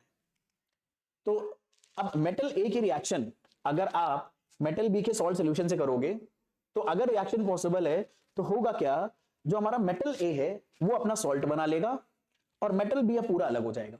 दरअसल में ये हमने डिस्प्लेसमेंट रिएक्शन में पढ़ा था, आपने इसी क्लास 10 के फर्स्ट चैप्टर में डिस्प्लेसमेंट रिएक्शन पढ़ी थी कि उसमें जिंक की रिएक्शन जब हम कॉपर सल्फेट के एक्वा सॉल्यूशन से कराते हैं तो डिस्प्लेसमेंट रिएक्शन होती है, जिंक कॉपर को उसके आयन से डिस्प्लेस कर देता है, खुद सल्फेट के साथ वो जुड़ जाता है और कॉपर सॉलिड फॉर्म में अलग हो जाता है। ऐसी रिएक्शन आपने पढ़ी है। ऐसे ही आयरन की रिएक्शन जब हम कॉपर सल्फेट से करते हैं, तो आयरन की रिएक्शन जब हम कॉपर सल्फेट से करते हैं तो भी ऐसा होता है कि कॉपर सल्फेट का एक्वा सॉल्यूशन बन जाता है और साथ में कॉपर अलग हो जाता है, सॉरी आयरन सल्फेट बन जाता है और कॉपर अलग हो जाता है। यही रिएक्शन यहां पर आपको वीडियो में दिखाने की कोशिश भी करी गई है कि देखो हमने दो अलग अलग टेस्ट ट्यूब लिए और दोनों में हम कॉपर सल्फेट भर रहे हैं। कॉपर सल्फेट का जो कलर होता है वो ब्लू कलर होता है। अब पहले टेस्ट ट्यूब में हम लोग क्या करने वाले हैं, हम लोग आयरन के नेल्स डाल देंगे। तो हम लोग आयरन के नेल्स को थोड़ा सा रब करके कॉपर सल्फेट के पहले वाले सोल्यूशन में डिप कर दे रहे हैं, बी वाले में हम कुछ नहीं कर रहे। तो जैसे थोड़ी देर तक आप ये रिएक्शन होने दोगे, 20 मिनट तक हमने रिएक्शन होने दी है, तो आयरन की नेल के ऊपर देखो कुछ रेडिश ब्राउन कलर का मटेरियल डिपॉजिट हो गया है, दिख रहा है? ये रेडिश ब्राउन कलर का मटेरियल डिपॉजिट हुआ है। तो ये जो रेडिश ब्राउन कलर का मटेरियल डिपॉजिट हुआ है ये बेसिकली में कॉपर है। और नोटिस करना, जो सोल्यूशन था कॉपर सल्फेट का ब्लू कलर का, रिएक्शन करने के बाद वो ब्लू कलर का नहीं रह गया है, अब उसका कलर चेंज हो गया है, वो थोड़ा सा कैसा हो गया है, ग्रीनिश कलर का हो गया था। अगर आपने देखा हो, मिस कर दिया तो दोबारा देख लो, ये देखो थोड़ा सा ग्रीनिश कलर का हो गया। तो ग्रीनिश कलर का क्यों हुआ है? क्योंकि ये रिएक्शन हुई है। अब इस रिएक्शन में मेटल दूसरे मेटल के सॉल्ट के सोल्यूशन से रिएक्शन कर रहा है, तो डिस्प्लेसमेंट रिएक्शन हो रही है। पहला वाला मेटल अपना सॉल्ट सोल्यूशन बना रहा है और दूसरा वाला मेटल अलग हो जा रहा है। और ये जो आयरन सल्फेट होता है ये ग्रीन कलर का सोल्यूशन होता है। कॉपर सल्फेट ब्लू कलर का सोल्यूशन था, आयरन सल्फेट ग्रीन कलर का होता है। तो इसीलिए आपको सोल्यूशन का कलर ग्रीन दिख रहा है। और कॉपर रेडिश ब्राउन कलर का मटेरियल था जो उस आयरन नेल के ऊपर डिपॉजिट हो गया था। तो आयरन नेल के ऊपर जो आपको चीज डिपॉजिट होते हुए दिख रही थी वो एक्चुअल में कौन सी थी? वो थी मेरे बच्चे, ये क्या चीज है? ये है कॉपर, जो इसके ऊपर डिपॉजिट हो गया है। क्योंकि एक मेटल के ऊपर दूसरा मेटल आसानी से चिपक जाता है इस प्रोसेस में, तो इसलिए जो कॉपर था वो इसी आयरन के ऊपर चिपक गया है। तो किसी भी मेटल की रिएक्शन अगर आप उसके दूसरे मेटल के सॉल्ट सॉल्यूशन से करोगे तो डिस्प्लेसमेंट रिएक्शन होती है, जो आपने ऑलरेडी पहले भी इस चैप्टर के अंदर, सॉरी इस क्लास 10th में मेटल नॉन मेटल से पहले भी केमिकल रिएक्शन इक्वेशन चैप्टर में पढ़ा है, जिसका भी हम लोग वन शॉट कवर करेंगे। ये रिएक्शन याद रखना बहुत काम की होती है। अब क्या कोई भी मेटल किसी भी मेटल को सॉल्ट सॉल्यूशन में डिस्प्लेस कर सकता है? तो आंसर है नहीं। इसे हम समझ सकते हैं दरअसल में एक्टिविटी सीरीज की हेल्प से। दरअसल में ये मेटल्स की रिएक्टिविटी के अकॉर्डिंग एक्टिविटी सीरीज है। इस एक्टिविटी सीरीज में जो मेटल ऊपर होते हैं वो नीचे वालों को उसके सॉल्ट के सॉल्यूशन में से डिस्प्लेस कर सकते हैं। यानी कहने का मतलब है कैल्शियम उसके नीचे जितने भी मेटल्स हैं उनमें से किसी भी सॉल्ट सॉल्यूशन के साथ रिएक्शन करके उस मेटल को हटा देगा। मतलब अगर आपने कैल्शियम की रिएक्शन मान लो जिंक सल्फेट से करी तो कैल्शियम जिंक की जगह पर आ जाएगा और जिंक बाहर निकल जाएगा। ऊपर वाले मेटल नीचे वाले किसी भी मेटल को उसके सॉल्ट के सॉल्यूशन में से निकाल सकते हैं, लेकिन ये उल्टा नहीं हो सकता, नीचे वाला ऊपर वाले को नहीं निकाल पाएगा। अगर आपने जिंक की रिएक्शन कैल्शियम सल्फेट के साथ करने की कोशिश करी तो क्योंकि एक्टिविटी सीरीज में जिंक नीचे है और कैल्शियम ऊपर है तो ये रिएक्शन पॉसिबल नहीं है। फिर आप ये नहीं कहोगे कि भैया जिंक हट जाए, मतलब जिंक कैल्शियम को हटा दे और रिएक्शन हो जाए। नो, नीचे वाला मेटल ऊपर वालों को नहीं निकाल सकता, बट ऊपर वाला नीचे वालों को निकाल सकता है। तो ये जो सीरीज है मेटल की एक्टिविटी के अकॉर्डिंग बनी है, इसलिए इसे रिएक्टिविटी सीरीज बोलते हैं। ऊपर वाले मेटल ज्यादा रिएक्टिव हैं और नीचे वाले मेटल कम रिएक्टिव होते हैं। अब अक्सर बच्चे से याद नहीं कर पाते, तो इसे याद करने का एक बहुत ही अच्छा निमोनिक है, बहुत ही सिंपल सा निमोनिक है। काशीनाथ का माली आलू जरा फीके पकाता है, कौन है आगे आओ। मतलब आप गए थे, आपको आलू बहुत ही स्पाइसी खाने थे, लेकिन जो काशीनाथ का माली था उसने आलू फीके बना दिए। आपने उससे पूछा कि भैया तुम में से कौन है काशीनाथ का माली जो आलू फीके बनाता है, आगे आओ। तो इसे याद कैसे करोगे? काशी से याद हो जाएगा पोटेशियम जिसका सिंबल है के, नाथ से सोडियम Na, का कैल्शियम, माली से Mg, आलू से एल्युमिनियम, जरा से Zn, फीके से आयरन Fe, पकाता है लेड Pb, है हाइड्रोजन, कौन कॉपर, है मरकरी, आगे सिल्वर Ag, आओ गोल्ड, आओ ऑरम, आगे सिल्वर Ag, इस तरह से। अब इसमें से भी अगर बात करी जाए तो ये जो ऊपर वाले तीन मेटल थे ना, ये क्योंकि बहुत रिएक्टिव है, एक्टिविटी सीरीज में ये ऊपर है तो ये बहुत रिएक्टिव है, तो इनके बहुत रिएक्टिव होने की वजह से ये कोल्ड वाटर से रिएक्शन करके हाइड्रोजन गैस लिबरेट कर देते हैं। जैसे आपने भी पढ़ा था ना, कुछ मेटल ऐसे थे जो कोल्ड वाटर से रिएक्शन कर रहे थे, कुछ हॉट वाटर से कर रहे थे, कुछ स्टीम से कर रहे थे, और मैं इनके बारे में बता रहा था कि इनका एक्टिविटी से लेना देना है। तो वो इस टेबल से बड़े आराम से समझ सकते हो कि एक्टिविटी सीरीज में जो मेटल ऊपर आते हैं वो कोल्ड वाटर से रिएक्शन करके हाइड्रोजन गैस लिबरेट कर देते हैं। उसके बाद वाले या तो स्टीम से रिएक्शन करेंगे या हॉट वाटर से रिएक्शन करेंगे। और जो नीचे होते हैं lead, copper, mercury, silver, gold, ये दरअसल में स्टीम के साथ भी रिएक्शन नहीं करते। ऐसे ही ऊपर वाले जो एलिमेंट हैं वो एसिड के साथ रिएक्शन करके हाइड्रोजन गैस लिबरेट कर देते हैं। मिडिल वाले भी हाइड्रोजन के साथ रिएक्शन, एसिड के साथ रिएक्शन करके हाइड्रोजन गैस लिबरेट कर देते हैं। बट ये जो नीचे हैं कॉपर, मरकरी, सिल्वर, गोल्ड, ये किसी भी एसिड के साथ रिएक्शन करके हाइड्रोजन गैस लिबरेट नहीं करते। तो ये रिएक्शन भी बड़ी इंपॉर्टेंट है, इसे अच्छे से याद रखना कि ऐसे कौन से एलिमेंट हैं जो एसिड के साथ रिएक्शन करके हाइड्रोजन गैस लिबरेट नहीं करते, कॉपर, मरकरी, सिल्वर, गोल्ड। अब इसके ऊपर कॉम्बिनेटरी बेस्ड क्वेश्चन कैसे आएगा, कुछ ऐसे पूछ लेंगे वो, क्या किसी एसिड को कॉपर के बर्तन में रखना सेफ है? तो यार अगर आप किसी भी एसिड को कॉपर के बर्तन में रखोगे तो देखो कॉपर एसिड के साथ रिएक्ट नहीं करता है, तो कॉपर के बर्तन में रखना सेफ है। क्या किसी एसिड को कैल्शियम, मैग्नीशियम या एल्युमिनियम के बर्तन में रखना सेफ है? क्या किसी एसिड को एल्युमिनियम के कंटेनर में रख सकते हो? तो आंसर है नहीं। किसी भी एसिड को एल्युमिनियम के कंटेनर में रख सकते हैं क्योंकि एल्युमिनियम के साथ ये रिएक्शन करता है एसिड और हाइड्रोजन गैस लिबरेट करता है, खुद सॉल्ट बना लेता है। तो इस इंफॉर्मेशन पर इस तरह के कॉम्बिनेटरी बेस्ड क्वेश्चन बनते हैं। बाकी अगर बात करी जाए मेटल की रिएक्शन नॉन मेटल से हम कैसे करते हैं, तो यार मेटल की रिएक्शन नॉन मेटल से जब करते हैं तो मेटल इलेक्ट्रॉन लूज करता है और नॉन मेटल उस इलेक्ट्रॉन को गेन कर लेता है और इस प्रोसेस में बनता है एक इंपॉर्टेंट आयनिक कंपाउंड या आयनिक बॉन्ड। जैसे यहां पर आपको रिएक्शन में दिखाया है सोडियम है और वो क्लोरीन से रिएक्शन कर रहा है। दरअसल में होता क्या है, सोडियम जब क्लोरीन से रिएक्शन करता है तो ये NaCl बनाता है। अब ये NaCl बनता कैसा है?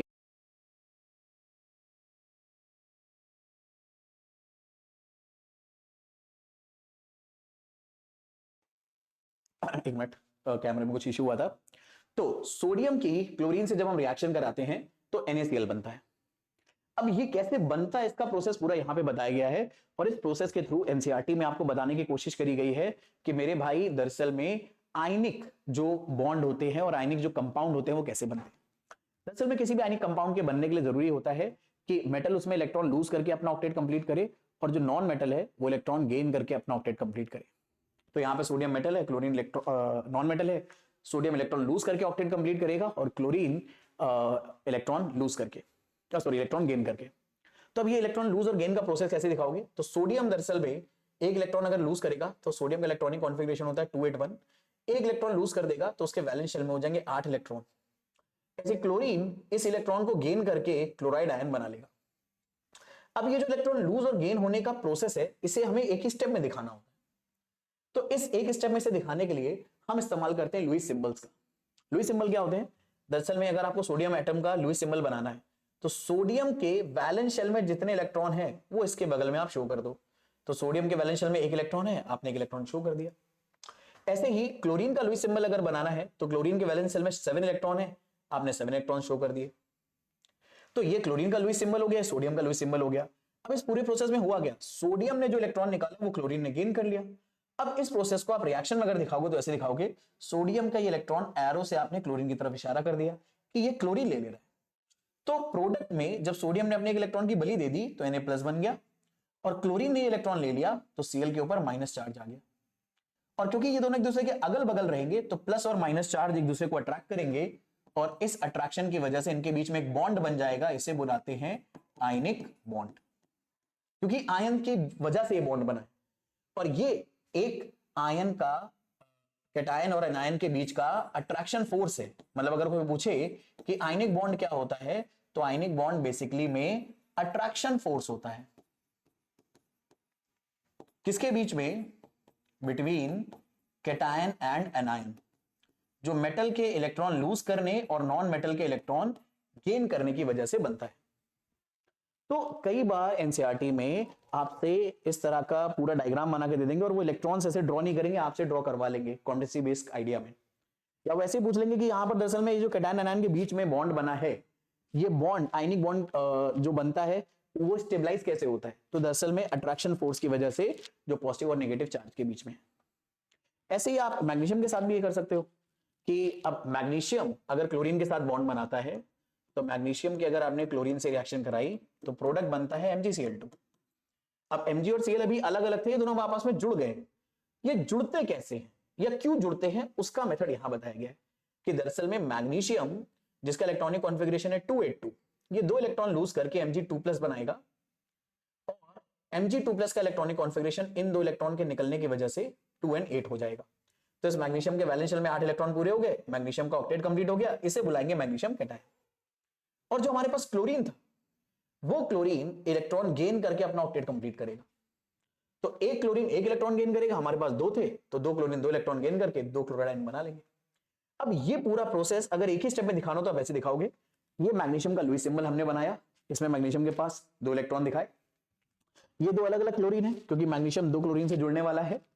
इन दोनों क्लोरीन के वैलेंस शेल में 7 इलेक्ट्रॉन है, तो हमने क्लोरीन का लुईस सिंबल इस तरह से बनाया, क्लोरीन के अगल बगल 7 इलेक्ट्रॉन बनाए। अब आप चाहो तो ये दोनों इलेक्ट्रॉन, ये जो दोनों आपने इलेक्ट्रॉन दिखाए हैं, एक को डॉट से और एक को क्रॉस से दिखाओ, या दोनों डॉट से दिखा दो चलता है, बट ज्यादा बेटर होता है एक को डॉट से अगर दिखाया तो दूसरे को क्रॉस से दिखाओ, और किसी को भी डॉट क्रॉस ले सकते हो। इसको क्रॉस लिया तो इनको डॉट ले लेना, इसको डॉट लिया तो इसको क्रॉस ले लेना। अब मैग्नीशियम एक क्लोरीन को एक इलेक्ट्रॉन देगा, दूसरे क्लोरीन को दूसरा, तो मैग्नीशियम पे चार्ज आ जाएगा Mg2+, और ऐसे 2 क्लोरीन बनेंगे जिनके ऊपर माइनस चार्ज आएगा। तो ये कंपाउंड बनेगा मैग्नीशियम क्लोराइड। अब क्योंकि ये कैटायन और एनायन आपस में जुड़े हैं तो यहां पर जो बॉन्ड बनेगा वो बॉन्ड बन जाएगा आयनिक बॉन्ड। तो ये आयनिक बॉन्ड बनने का मेथड होता है। तो मेटल और नॉन मेटल की जब रिएक्शन करते हैं तो वो सॉल्ट बनाते हैं।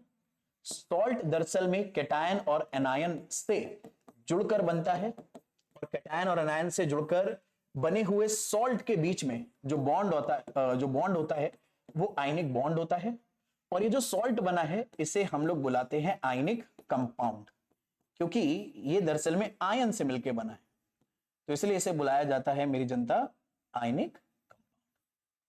तो मुझे उम्मीद है यहां तक ये बात समझ में आई है कि आयनिक कंपाउंड क्या चीज है। अब अगर आगे बात करी जाए कि ये जो आयनिक कंपाउंड्स होते हैं इनकी प्रॉपर्टीज क्या होती है, आयनिक कंपाउंड बनते कैसे हैं, ये तो हमें पता चल गया। मेटल इलेक्ट्रॉन लूज करेगा और नॉन मेटल इलेक्ट्रॉन गेन करके अपना ऑक्टेट कंप्लीट करेगा, और ऑक्टेट कंप्लीट करने के लिए ही ये इलेक्ट्रॉन लूज या गेन करते हैं, ये वाली बात भी बहुत इंपॉर्टेंट है याद करने के लिए।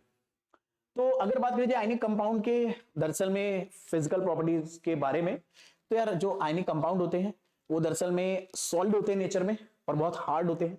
हार्ड का मतलब इन्हें आप नाइफ से नहीं कट कर सकते। जैसे ये NaCl सोडियम क्लोराइड का क्रिस्टल है, आप इसे नाइफ से कट करने की कोशिश करोगे आसानी से कट नहीं होगा। तो ये हार्ड होते हैं, सॉलिड होते हैं, और इनके पीछे रीजन क्या होता है कि ये सॉलिड और हार्ड क्यों है? यार ये सॉलिड इसलिए होते हैं क्योंकि इसमें ना कैटायन और आयन के बीच में बहुत स्ट्रॉन्ग फोर्स होता है, और आपको पता है इंटरमोलिकुलर फोर्स अगर बहुत स्ट्रॉन्ग है तो वो चीजें नॉर्मली सॉलिड फॉर्म में हमें मिलती हैं, इसीलिए आयनिक कंपाउंड सॉलिड्स होते हैं। कई बार अगर इसका रीजन पूछा जाए आयनिक कंपाउंड क्यों सॉलिड होते हैं, तो उसके पीछे रीजन आप क्या बताओगे? Due to strong attraction force between the cation and anion present in ionic compound. ऐसे ही ये कंपाउंड ब्रिटल भी होते हैं, इन्हें हथौड़े से मारोगे तो टूटकर चकनाचूर हो जाएंगे। और दूसरा, स्ट्रॉन्ग बॉन्ड होने की वजह से इनके मेल्टिंग और बॉइलिंग पॉइंट भी अक्सर बहुत हाई होते हैं। और दरअसल में ये जो NaCl का क्रिस्टल है या किसी भी आयनिक कंपाउंड का क्रिस्टल है कुछ इस तरह से दिखता है हमें। ये क्या चीज बॉल्स से हमने मिलाकर बनाई हुई है, दरअसल में ये NaCl के क्रिस्टल होते हैं। इसमें जो आपको ये ग्रीन कलर वाले बॉल्स दिख रहे हैं ये क्लोराइड आयन है। मैंने इतना दूर क्यों बना दिया यार, पास बनाता हूं। ये क्लोराइड आयन है और ये सब सोडियम आयन है। तो सोडियम आयन और क्लोराइड आयन एक दूसरे से अल्टरनेट पैक्ड हो जाते हैं, और इनके अल्टरनेट पैक होने की वजह से ही ऐसे ही हमें दरअसल में सॉल्ट के बड़े बड़े क्रिस्टल देखने को मिलते हैं, और इन्हें इस तरह के पैकिंग को बुलाया जाता है क्रिस्टल लैटिस। दरअसल में क्रिस्टल क्यों है? क्योंकि आपको दिख ही रहा है कि भैया क्रिस्टल की तरह शाइनी है और इस तरह की चीजें हैं।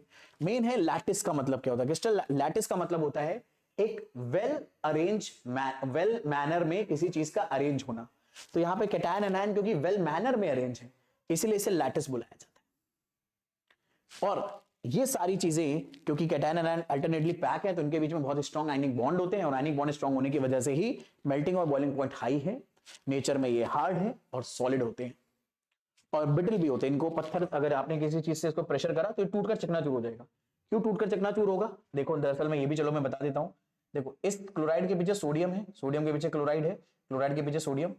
तो देखो हर क्लोराइड के पीछे सोडियम है और हर सोडियम के पीछे क्लोराइड है। मानो तुमने यहां हथौड़ा मारा तो ये लेयर नीचे चली जाएगी, और अगर ये लेयर नीचे गई तो नोटिस करो ये वाला जो सोडियम है ये इस सोडियम के सामने आ जाएगा, ये वाला जो क्लोराइड है ये इस क्लोराइड के सामने आएगा। और सेम आयन अगर एक दूसरे के सामने सामने आ गए तो एक दूसरे को रिपेल करेंगे, और रिपल्शन की वजह से ये जो लैटिस है ये टूट जाता है। इसलिए इसको बोला जाता है कि ये ब्रिटल है नेचर में। हालांकि बहुत डिटेल में मैंने बात बता दी है, समझ में आई है तो वेल एंड गुड है, नहीं तो बस याद रखना कि ये ब्रिटल होते हैं नेचर में। अब देखो इनके मेल्टिंग पॉइंट बॉइलिंग पॉइंट भी आपको एनसीईआरटी में दे रखे हैं, जो दिख रहा है बहुत हाई है, इन्हें अच्छे से याद रखना। बाकी जो आयनिक कंपाउंड्स होते हैं ये वाटर में सॉल्युबल होते हैं, ठीक है, और वाटर में सॉल्युबल होने की वजह से बड़े आराम से अपने आयनों में टूट जाते हैं। हाँ, लेकिन अगर केरोसिन ऑयल में से डिसॉल्व करोगे, पेट्रोल में डिसॉल्व करोगे तो ये केरोसिन ऑयल पेट्रोल वगैरह में डिसॉल्व नहीं होते हैं। दूसरा, आयनिक कंपाउंड जो होते हैं they are good conductor of electricity. अच्छा, ये इलेक्ट्रिसिटी कंडक्ट करते हैं बट अपनी मोल्टन स्टेट में या सोल्यूशन स्टेट में। सोल्यूशन स्टेट का मतलब है अगर आपने आयनिक कंपाउंड को पानी में डाल दिया, NaCl को पानी में डालोगे वो इलेक्ट्रिसिटी कंडक्ट करेगा, और मोल्टन स्टेट का मतलब NaCl को अगर मेल्ट कर दोगे तो इलेक्ट्रिसिटी कंडक्ट करेगा। तो जो आयनिक कंपाउंड होते हैं वो मोल्टन या एक्वस स्टेट में तो इलेक्ट्रिसिटी कंडक्ट करते हैं क्योंकि उनके पास फ्री आयन है। जैसे ही तुम NaCl को पानी में डालोगे, अरे भाई थोड़ा हैंडराइटिंग ढंग से बन जा, जैसे ही तुम NaCl को पानी में डालोगे तो ये NaCl Na+ और Cl- आयन में टूट जाएगा,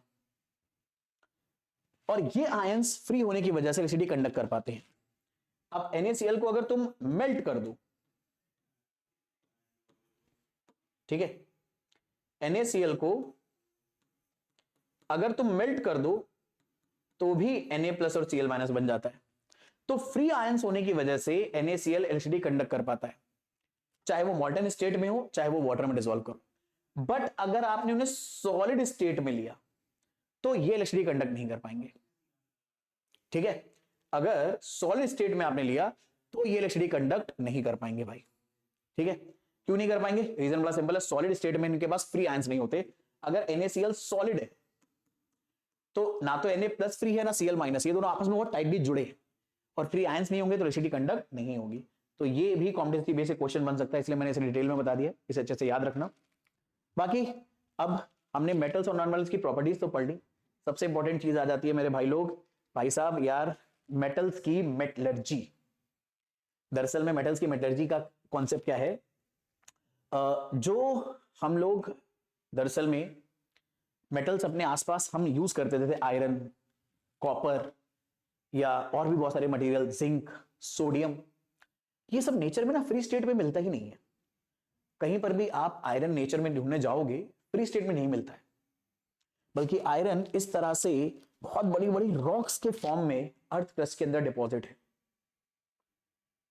और इस तरह की रॉक्स के अंदर से इस तरह के चंक्स निकलते हैं बड़े बड़े, जिनके अंदर आयरन, ऑक्सीजन और बहुत सारी इंप्योरिटीज के साथ कंबाइंड रहते हैं, और हम इसके अंदर से आयरन निकालते हैं। दरअसल में मेटल्स नेचर में फ्री फॉर्म में बहुत ही कम मिलते हैं। जैसे सिल्वर मिल सकता है, सिल्वर कई बार मिल जाता है, गोल्ड तो बहुत ज्यादा मिलता है। अगर आप लोगों ने डिस्कवरी चैनल पे एक प्रोग्राम आता था गोल्ड रश, अगर देखा हो तो वहां पर बहुत सारे माइनर्स होते हैं जो रिवर के कुछ जगहों पर ऐसी रिवर्स हैं जिनके रिवर बेड्स के अंदर बहुत सारा गोल्ड प्रेजेंट होता है, तो वो वहां से गोल्ड को एक्सट्रैक्ट करते हैं। तो गोल्ड और सिल्वर जो कि बहुत कम रिएक्टिव मेटल होते हैं ना, ये नेचर में हमें फ्री मिल जाते हैं। बट बाकी जो रिएक्टिव मेटल्स हैं, सिल्वर क्या नाम है, गोल्ड हो गया, क्या बोल रहा हूँ यार, आयरन हो गया, कॉपर हो गया, कैल्शियम हो गया, सोडियम हो गया, मैग्नीशियम हो गया, जिंक हो गया, ये सब नेचर में फ्री स्टेट में नहीं मिलते क्योंकि बहुत रिएक्टिव होते हैं।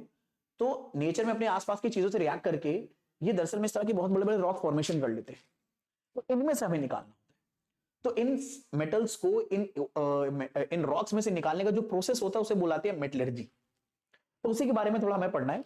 तो थोड़ा पहले कुछ डेफिनेशंस है उनके बारे में बात कर लेते हैं। जैसे पहली डेफिनेशन है मेरे बच्चे कि मिनरल्स क्या होते हैं। दरअसल में अर्थ क्रस्ट के अंदर बहुत सारे एलिमेंट्स कंबाइंड फॉर्म में हमें मिलते हैं, और इन कंबाइंड फॉर्म में मिलने वाले एलिमेंट्स को ही हम मिनरल बुलाते हैं। जैसे ये आयरन का एक मिनरल का ब्लॉक है, और ये आयरन के मिनरल की एक माइन है जहां से हम आयरन के मिनरल को निकालते हैं, फिर एक इंडस्ट्री में जाकर इसे प्रोसेस करा जाता है और इससे आयरन निकाला जाता है। अच्छा, ऐसा नहीं इसको तोड़ोगे तो आयरन निकल आएगा, नहीं, आयरन इसमें केमिकली बंधा हुआ है, तो हमें बहुत सारे केमिकल प्रोसेस से आयरन को इसके अंदर से निकालना पड़ता है। तो बहुत ही लंबा चौड़ा प्रोसेस है। अच्छा, ये प्रोसेस हमें बहुत पहले से पता है, बस आजकल हम इंडस्ट्रियल लेवल पे बहुत बड़ा करते हैं इसको। अच्छा, अब एक और इंपॉर्टेंट बात, क्या हर मिनरल में से आप मेटल निकाल सकते हो?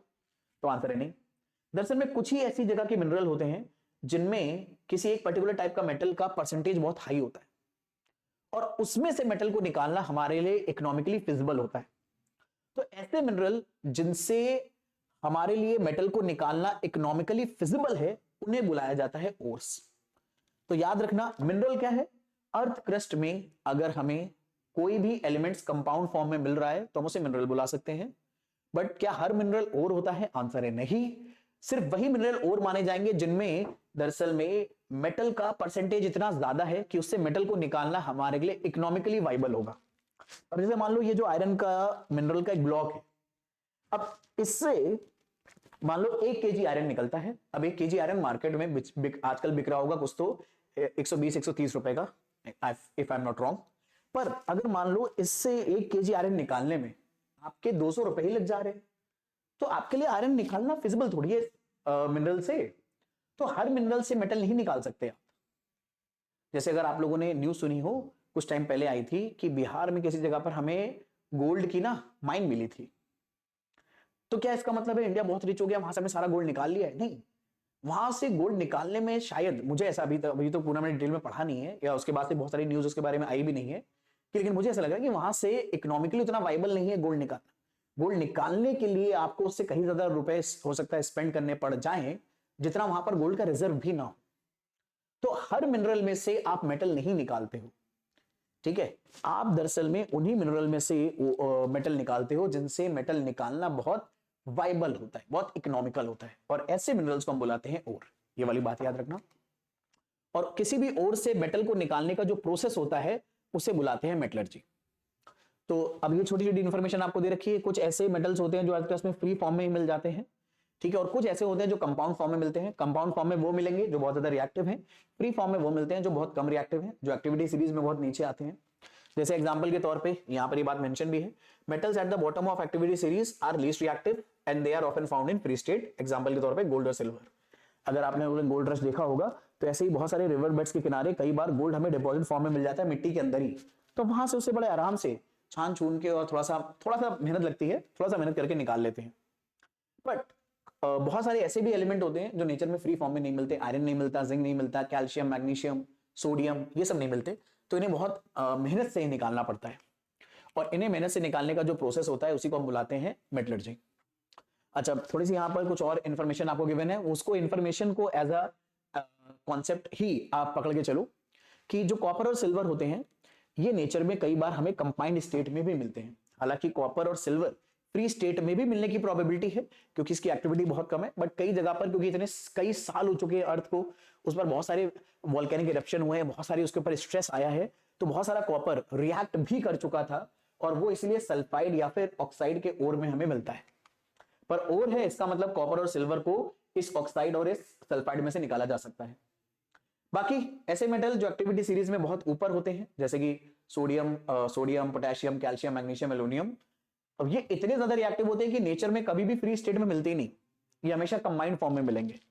जैसे सी वाटर में बहुत सारा NaCl है, MgCl2 है, Mg सल्फेट, मैग्नीशियम सल्फेट है, कैल्शियम सल्फेट है, कैल्शियम क्लोराइड है, कैल्शियम कार्बोनेट है, तो ये सब कंबाइंड फॉर्म में ही मिलते हैं। और एक्टिविटी सीरीज के मिडिल में जो हमें एलिमेंट मिलते हैं ये मॉडरेटली रिएक्टिव होते हैं, जिंक, आयरन, लेड, ये भी ज्यादातर हमें कंबाइंड फॉर्म में ही नेचर में मिलते हैं अपने ओर्स के अंदर, और हमें इन्हें ओर्स से निकालना होता है। और ओर्स से मिनरल को निकालने का, सॉरी, ओर्स से मेटल को निकालने का जो प्रोसेस है उस पूरे स्टेप बाय स्टेप प्रोसेस को मेटलर्जी बुलाते हैं। तो अब ये जो जिंक, आयरन, लेड है ये ज्यादातर ऑक्साइड और सल्फाइड के फॉर्म में ही मिलते हैं, कार्बोनेट्स के फॉर्म में भी मिलते हैं, और इन्हीं ऑक्साइड, सल्फाइड या कार्बोनेट ओर से निकाला जाता है। तो इनके अब मेटलर्जी के बारे में हम बात करना शुरू कर देते हैं। तो पहले तो एक बात समझो, मेटलर्जी क्या है। मेटलर्जी वो स्टेप बाय स्टेप प्रोसेस होता है जिससे हम किसी ओर के अंदर से मेटल को एक्सट्रैक्ट करते हैं। अब मेटल को एक्सट्रैक्ट किस तरीके से करा जाएगा वो डिपेंड करता है मेटल एक्टिविटी सीरीज में कहां लाई करता है। तो हम लोगों ने मेटल्स को एक्टिविटी के अकॉर्डिंग 3 कैटेगरी में तोड़ लिया है। मेटल्स जो बहुत ज्यादा हाई होते हैं रिएक्टिविटी में, जो लो होते हैं, और जो मॉडरेटली रिएक्टिव होते हैं। अब एनसीईआरटी में बहुत ही अच्छी बात मेंशन है, मुझे अच्छे से याद है क्लास 10 में जब मैं था ना, ऐसी टेबल्स और ऐसी इंफॉर्मेशन यार मेरे टाइम में प्रेजेंट नहीं थी। हालांकि मैं तो यूपी बोर्ड से करा है, उस टाइम पर ऐसी टेबल मेंशन नहीं थी, तो वहां पर ना काफी रट्टू तोजी की तरह हमें रटना पड़ता था यार क्या चीज कैसे रिएक्ट करती है, कॉन्सेप्ट नहीं दिमाग में बिल्ड होता था। बट यही चीज आपके साथ अच्छी है कि धीरे धीरे चीजें सुधरते सुधरते इतनी सुधर गई हैं कि आप थोड़ा कॉन्सेप्चुअली सोच सकते हो। दरअसल में जैसे ही आप मेटल्स को 3 कैटेगरी में तोड़ोगे, ऐसे मेटल जो एक्टिविटीज में बहुत हाई हैं इनकी मेटलर्जी जिस मेथड से करी जाती है वो होता है इलेक्ट्रोलिसिस। और जो मॉडरेट रिएक्टिव होते हैं, जिंक, आयरन, लेड और कॉपर, इसकी मेटलर्जी यानी इनके ओर से मेटल निकालने के जो मेथड आपको लगाना पड़ता है उसमें आप पहले इन सबके ओर का रिडक्शन करते हो। अभी हम इसे डिटेल में समझेंगे ये क्या चीज है। और इनका कार्बन की हेल्प से रिडक्शन करने के बाद आप इनके मेटल्स को इनके ओर में से बड़े आराम से निकाल सकते हो। तो इनको निकालने के लिए इलेक्ट्रोलिसिस करना पड़ेगा इनके ओर में से। इनको निकालने के लिए कार्बन के साथ रिडक्शन करना पड़ेगा क्योंकि कार्बन बड़े आराम से इनको इनके ऑक्साइड में से या क्या नाम है इनके ओर में से रिड्यूस कर देगा। लेकिन सिल्वर और गोल्ड जैसी चीजें नेचर में कई बार फ्री स्टेट में ही मिलती है। तो अब इनको निकालने की मेथड्स को हमें डिटेल में समझना है। तो एनसीईआरटी में पूरा फ्लो चार्ट दिया हुआ है रिएक्टिविटी के अकॉर्डिंग कि यार कौन से मेटल का ओर किस तरह से आप उसके ओर में से मेटल को निकालने के लिए किस तरह का ओर आपको दिया है उसकी एक्टिविटी के अकॉर्डिंग कौन सा स्टेप आप फॉलो करोगे उस ओर में से मेटल निकालने के लिए। तो सबसे पहले तो ओर आप वैसी बड़ी बड़ी माइनों से खोद खाद के लाओगे और उस ओर में ना बहुत सारी मिट्टी, कंकड़, पत्थर, बालू ये सब मिला होता है। तो सबसे पहले आप उसका कॉन्सेंट्रेशन करते हो यानी थोड़ी सी साफ सफाई करते हो, ऐसी साफ सफाई जिससे फिजिकल इंप्योरिटीज जो है वो निकल जाए। लेकिन अभी भी याद रखना वो बड़े बड़े चंक्स में आया था और उस बड़े बड़े चंक्स में जो मेटल है वो केमिकली बॉन्डेड है ऑक्सीजन से, सल्फर से या और बाकी सारी चीजों से। तो अभी इस मेटल को उन एलिमेंट से हमें केमिकल बॉन्ड तोड़ के अलग करना है, जो कि कॉन्सेंट्रेशन में नहीं कर पाओगे। कॉन्सेंट्रेशन में धूल मिट्टी गर्दा गुदा ये सब हट जाएगा। तो बाकी चीजों के लिए आप क्या स्टेप परफॉर्म करोगे, तो इसके लिए हमने मेटल्स को 3 पार्ट में तोड़ दिया है। मेटल्स अगर रिएक्टिविटी स्टेज में बहुत हाई है तो आप उस ओर को मेल्ट करोगे और उसका इलेक्ट्रोलिसिस कर दोगे, और जैसे ही उस ओर का आप इलेक्ट्रोलिसिस करोगे आपको प्योर मेटल मिल जाएगा। तो उस हाई रिएक्टिविटी से मेटल से वो मेटल जो रिएक्टिविटी में हाई है उसका इलेक्ट्रोलिसिस करके आपको प्योर मेटल मिल जाएगा। सबसे इंपॉर्टेंट है ये मेटल्स जो मीडियम रिएक्टिविटी में होते हैं। अब जो मेटल्स मीडियम रिएक्टिविटी में, एक बार आपने इनकी साफ सफाई कर दी तो अब इनके साथ आप 2 प्रोसेस कर सकते हो, और ये डिपेंड करता है वो ओर किस टाइप का है। अगर सल्फाइड ओर है जैसे कि कैल्शियम, जैसे कॉपर सल्फाइड या सिल्वर सल्फाइड या मर्क्यूरी सल्फाइड, तो सल्फाइड ओर के लिए आपको क्या स्टेप इस्तेमाल करना पड़ेगा, आपको उसकी रोस्टिंग करनी पड़ेगी। और ये वो इंडियाज गॉट लैटेंट वाली रोस्टिंग है जो आजकल बहुत चल रही है। ये रोस्टिंग है मेरे बच्चे ऑक्सीजन की प्रेजेंस में इस सल्फाइड ओर को बर्न करना। तो हम रोस्टिंग में क्या करते हैं, याद रखना, सल्फाइड ओर को ऑक्सीजन की प्रेजेंस में बर्न करते हैं। तो जैसे ही सल्फाइड ओर को ऑक्सीजन की प्रेजेंस में बर्न करते हो तो ये सल्फाइड ऑक्साइड में कन्वर्ट हो जाता है। तो अगर हमारा सल्फाइड ओर है मीडियम रिएक्टिविटी वाला तो हम उसकी पहले रोस्टिंग करेंगे, और अगर कार्बोनेट ओर था तो हम उसका कैल्सिनेशन करेंगे। कैल्सिनेशन में क्या होता है, विदाउट ऑक्सीजन हम उसको बर्न करते हैं। तो याद रखना कैल्सिनेशन में अपने को क्या करना है, विदाउट ऑक्सीजन हम ओर को हीट करते हैं, और रोस्टिंग में विथ ऑक्सीजन हीट करते हैं। क्योंकि कार्बोनेट ओर जो होता है ना, ठीक है, जैसे मान लो कैल्शियम कार्बोनेट है, आपने इसको हीट करा तो ये कैल्शियम ऑक्साइड और CO2 में कन्वर्ट हो जाता है सिर्फ हीट करने से। तो सिर्फ हीट करने से ये कार्बोनेट ऑक्साइड में कन्वर्ट हो जाता है। बट अगर मान लो कॉपर सल्फाइड, आपको इसे कॉपर ऑक्साइड बनाना है तो इसे ऑक्सीजन की जरूरत है, तो ये बिना ऑक्सीजन के ऑक्साइड नहीं बनाएगा। आपको ऑक्सीजन चाहिए होगा लेकिन ये बिना ऑक्सीजन के ऑक्साइड बना लेगा। दरअसल में हमने जितने भी इंडस्ट्रीज लगाए हैं मोस्टली इंडस्ट्रीज मेटल के ऑक्साइड में से मेटल को निकालने के लिए डिजाइन हुई है, क्योंकि ज्यादातर इंडस्ट्रीज मेटल के ऑक्साइड में से मेटल को निकालने के लिए डिजाइन हुई है। तो सल्फाइड को भी ऑक्साइड में कन्वर्ट करना पड़ेगा, कार्बोनेट को भी ऑक्साइड में कन्वर्ट करना पड़ेगा। इसीलिए हम लोग कार्बोनेट को, क्योंकि उसे सिर्फ हीट करने की जरूरत है, बिना ऑक्सीजन के साथ हीट कर देते हैं, उस प्रोसेस को बुलाया कैल्सिनेशन। और सल्फाइड को ऑक्सीजन चाहिए तभी ऑक्साइड बनेगा, इसलिए हमने उस प्रोसेस को अलग डिजाइन करा, ऑक्सीजन की प्रेजेंस में हीट करा, तो उस मेथड को बोल दिया रोस्टिंग। इन दोनों का काम होता है कि सल्फाइड या कार्बोनेट ओर को ऑक्साइड में कन्वर्ट करना, और एक बार मेटल का ऑक्साइड बन गया तो बस उसका रिडक्शन कर दो। और आपको पता है कि एक्टिविटी सीरीज में जो मेटल बीच में आते हैं उनका रिडक्शन हम करते हैं कार्बन की हेल्प से। ये बात यहां पर मेंशन है कि एक्टिविटी सीरीज में जो मेटल बीच में आ रहे हैं उनका हम कार्बन की हेल्प से रिडक्शन करेंगे। तो इनका आप कार्बन की हेल्प से रिडक्शन करते हो, उनके ऑक्साइड्स का, और कार्बन की हेल्प से रिडक्शन करके मेटल को आप फ्री निकाल लेते हो। बट ये मेटल जो फ्री फॉर्म में निकलता है ये दरअसल में कई बार इम्प्योर होता है, तो इसे हमें लास्ट में और ज्यादा प्यूरिफाई करना होता है। तो ये हमारे लिए मीडियम रिएक्टिविटी सीरीज वाला कॉन्सेप्ट हो गया। और को हमने 2 टाइप में तोड़ लिया, सल्फाइड और कार्बोनेट। कार्बोनेट को कैल्सिनेट करके ऑक्साइड बना दोगे और सल्फाइड को रोस्ट करके आप ऑक्साइड बना दोगे। फिर आप रिडक्शन करोगे, इम्प्योर मेटल मिलेगा, प्यूरिफाई कर लोगे, प्योर मेटल मिल जाएगा। और ऐसे मेटल जो लो होते हैं रिएक्टिविटी में, तो यार या तो ये पहले से फ्री फॉर्म में मिलते हैं, इनको फिर धो लो, पोछो और थोड़ा साफ सुथरा करो तो तैयार हो जाएंगे। कभी कभी अगर वो कंबाइंड फॉर्म में मिलते हैं तो ज्यादातर वो सल्फाइड में मिलते हैं, जैसे सिल्वर हो गया या कॉपर हो गया, तो उनको रोस्ट करो, क्योंकि रोस्ट करके वो ऑक्साइड में कन्वर्ट होंगे। ठीक है, रोस्ट करोगे तो यार मेटल ऑक्साइड मिलेगा, और उसी रोस्टिंग प्रोसेस में कई बार हमें मेटल भी मिल जाता है। तो इस मेटल को, ये इम्प्योर मेटल मिलता है मोस्टली, तो इस इम्प्योर मेटल को बस हमें प्यूरिफाई करना होता है, और इम्प्योर मेटल को प्यूरिफाई करने का जो मेथड है उसे बोलते हैं रिफाइनिंग। सबसे ज्यादा टाइम मैंने इस टेबल पे दिया, इस टेबल में बताई हुई सारी बातों को याद रखना। अगर यही सारी बातें याद रह जाएंगी तो डेफिनेटली मैं आपको गारंटी दे रहा हूं आप आगे मेटलर्जी बड़े आराम से समझ जाओगे, बिल्कुल दिक्कत नहीं आएगी। अब जैसे सबसे पहला स्टेप अगर आपको याद हो, हमें क्या करना होता है, ओर को कॉन्सेंट्रेट करना होता है। अब ओर को कॉन्सेंट्रेट करने का जो कॉन्सेप्ट है उसे फैंसी लैंग्वेज में हम एनरिचमेंट ऑफ ओर भी बुलाते हैं। मतलब ओर जब हम लोग माइन से खोद खोद के निकाल के लाते हैं तो उसमें बहुत सारी इंप्योरिटीज प्रेजेंट होती हैं। अब उन इंप्योरिटीज को हमें निकालना है, तो हमारा और ज्यादा एनरिच हो जाएगा, और ज्यादा साफ सुथरा हो जाएगा, तो उसे बुलाया जाता है एनरिचमेंट ऑफ ओर। अब ये एनरिचमेंट ऑफ ओर कैसे कराया जाता है, तो ओर को दरअसल में जैसे अर्थ में से हम निकालते हैं तो ये कंटामिनेटेड होता है, बहुत सारी इंप्योरिटीज होती है, सॉइल है, सैंड है, इन सारी इंप्योरिटीज को हम बुलाते हैं गैंग। ये डेफिनेशन याद रखना कि गैंग क्या चीज होता है, ये वो गुंडे मवाली वाली गैंग नहीं है। यहां पर गैंग का मतलब है सॉइल, सैंड, इस तरह की इंप्योरिटीज जो ओर के अंदर प्रेजेंट है, जो हम जब इसे खोद काट के लेकर आए थे, मेटल को निकालने तब उसके साथ चली आई थी, तो उसे बुलाए थे गैंग। अब इस गैंग को रिमूव करके हम अपने ओर को इनरिच करते हैं और ज्यादा साफ सुथरा करते हैं, मेटलर्जी के प्रोसेस में इस्तेमाल करने के लिए या कॉन्सेंट्रेट करते हैं। तो ये जो इंप्योरिटीज हम रिमूव करते हैं, ये इंप्योरिटीज डिपेंड करती हैं कि ओर किस टाइप का है, सल्फाइड है, कार्बोनेट है, किस टाइप का है, हम उसके अकॉर्डिंग इंप्योरिटीज को दूर करते हैं।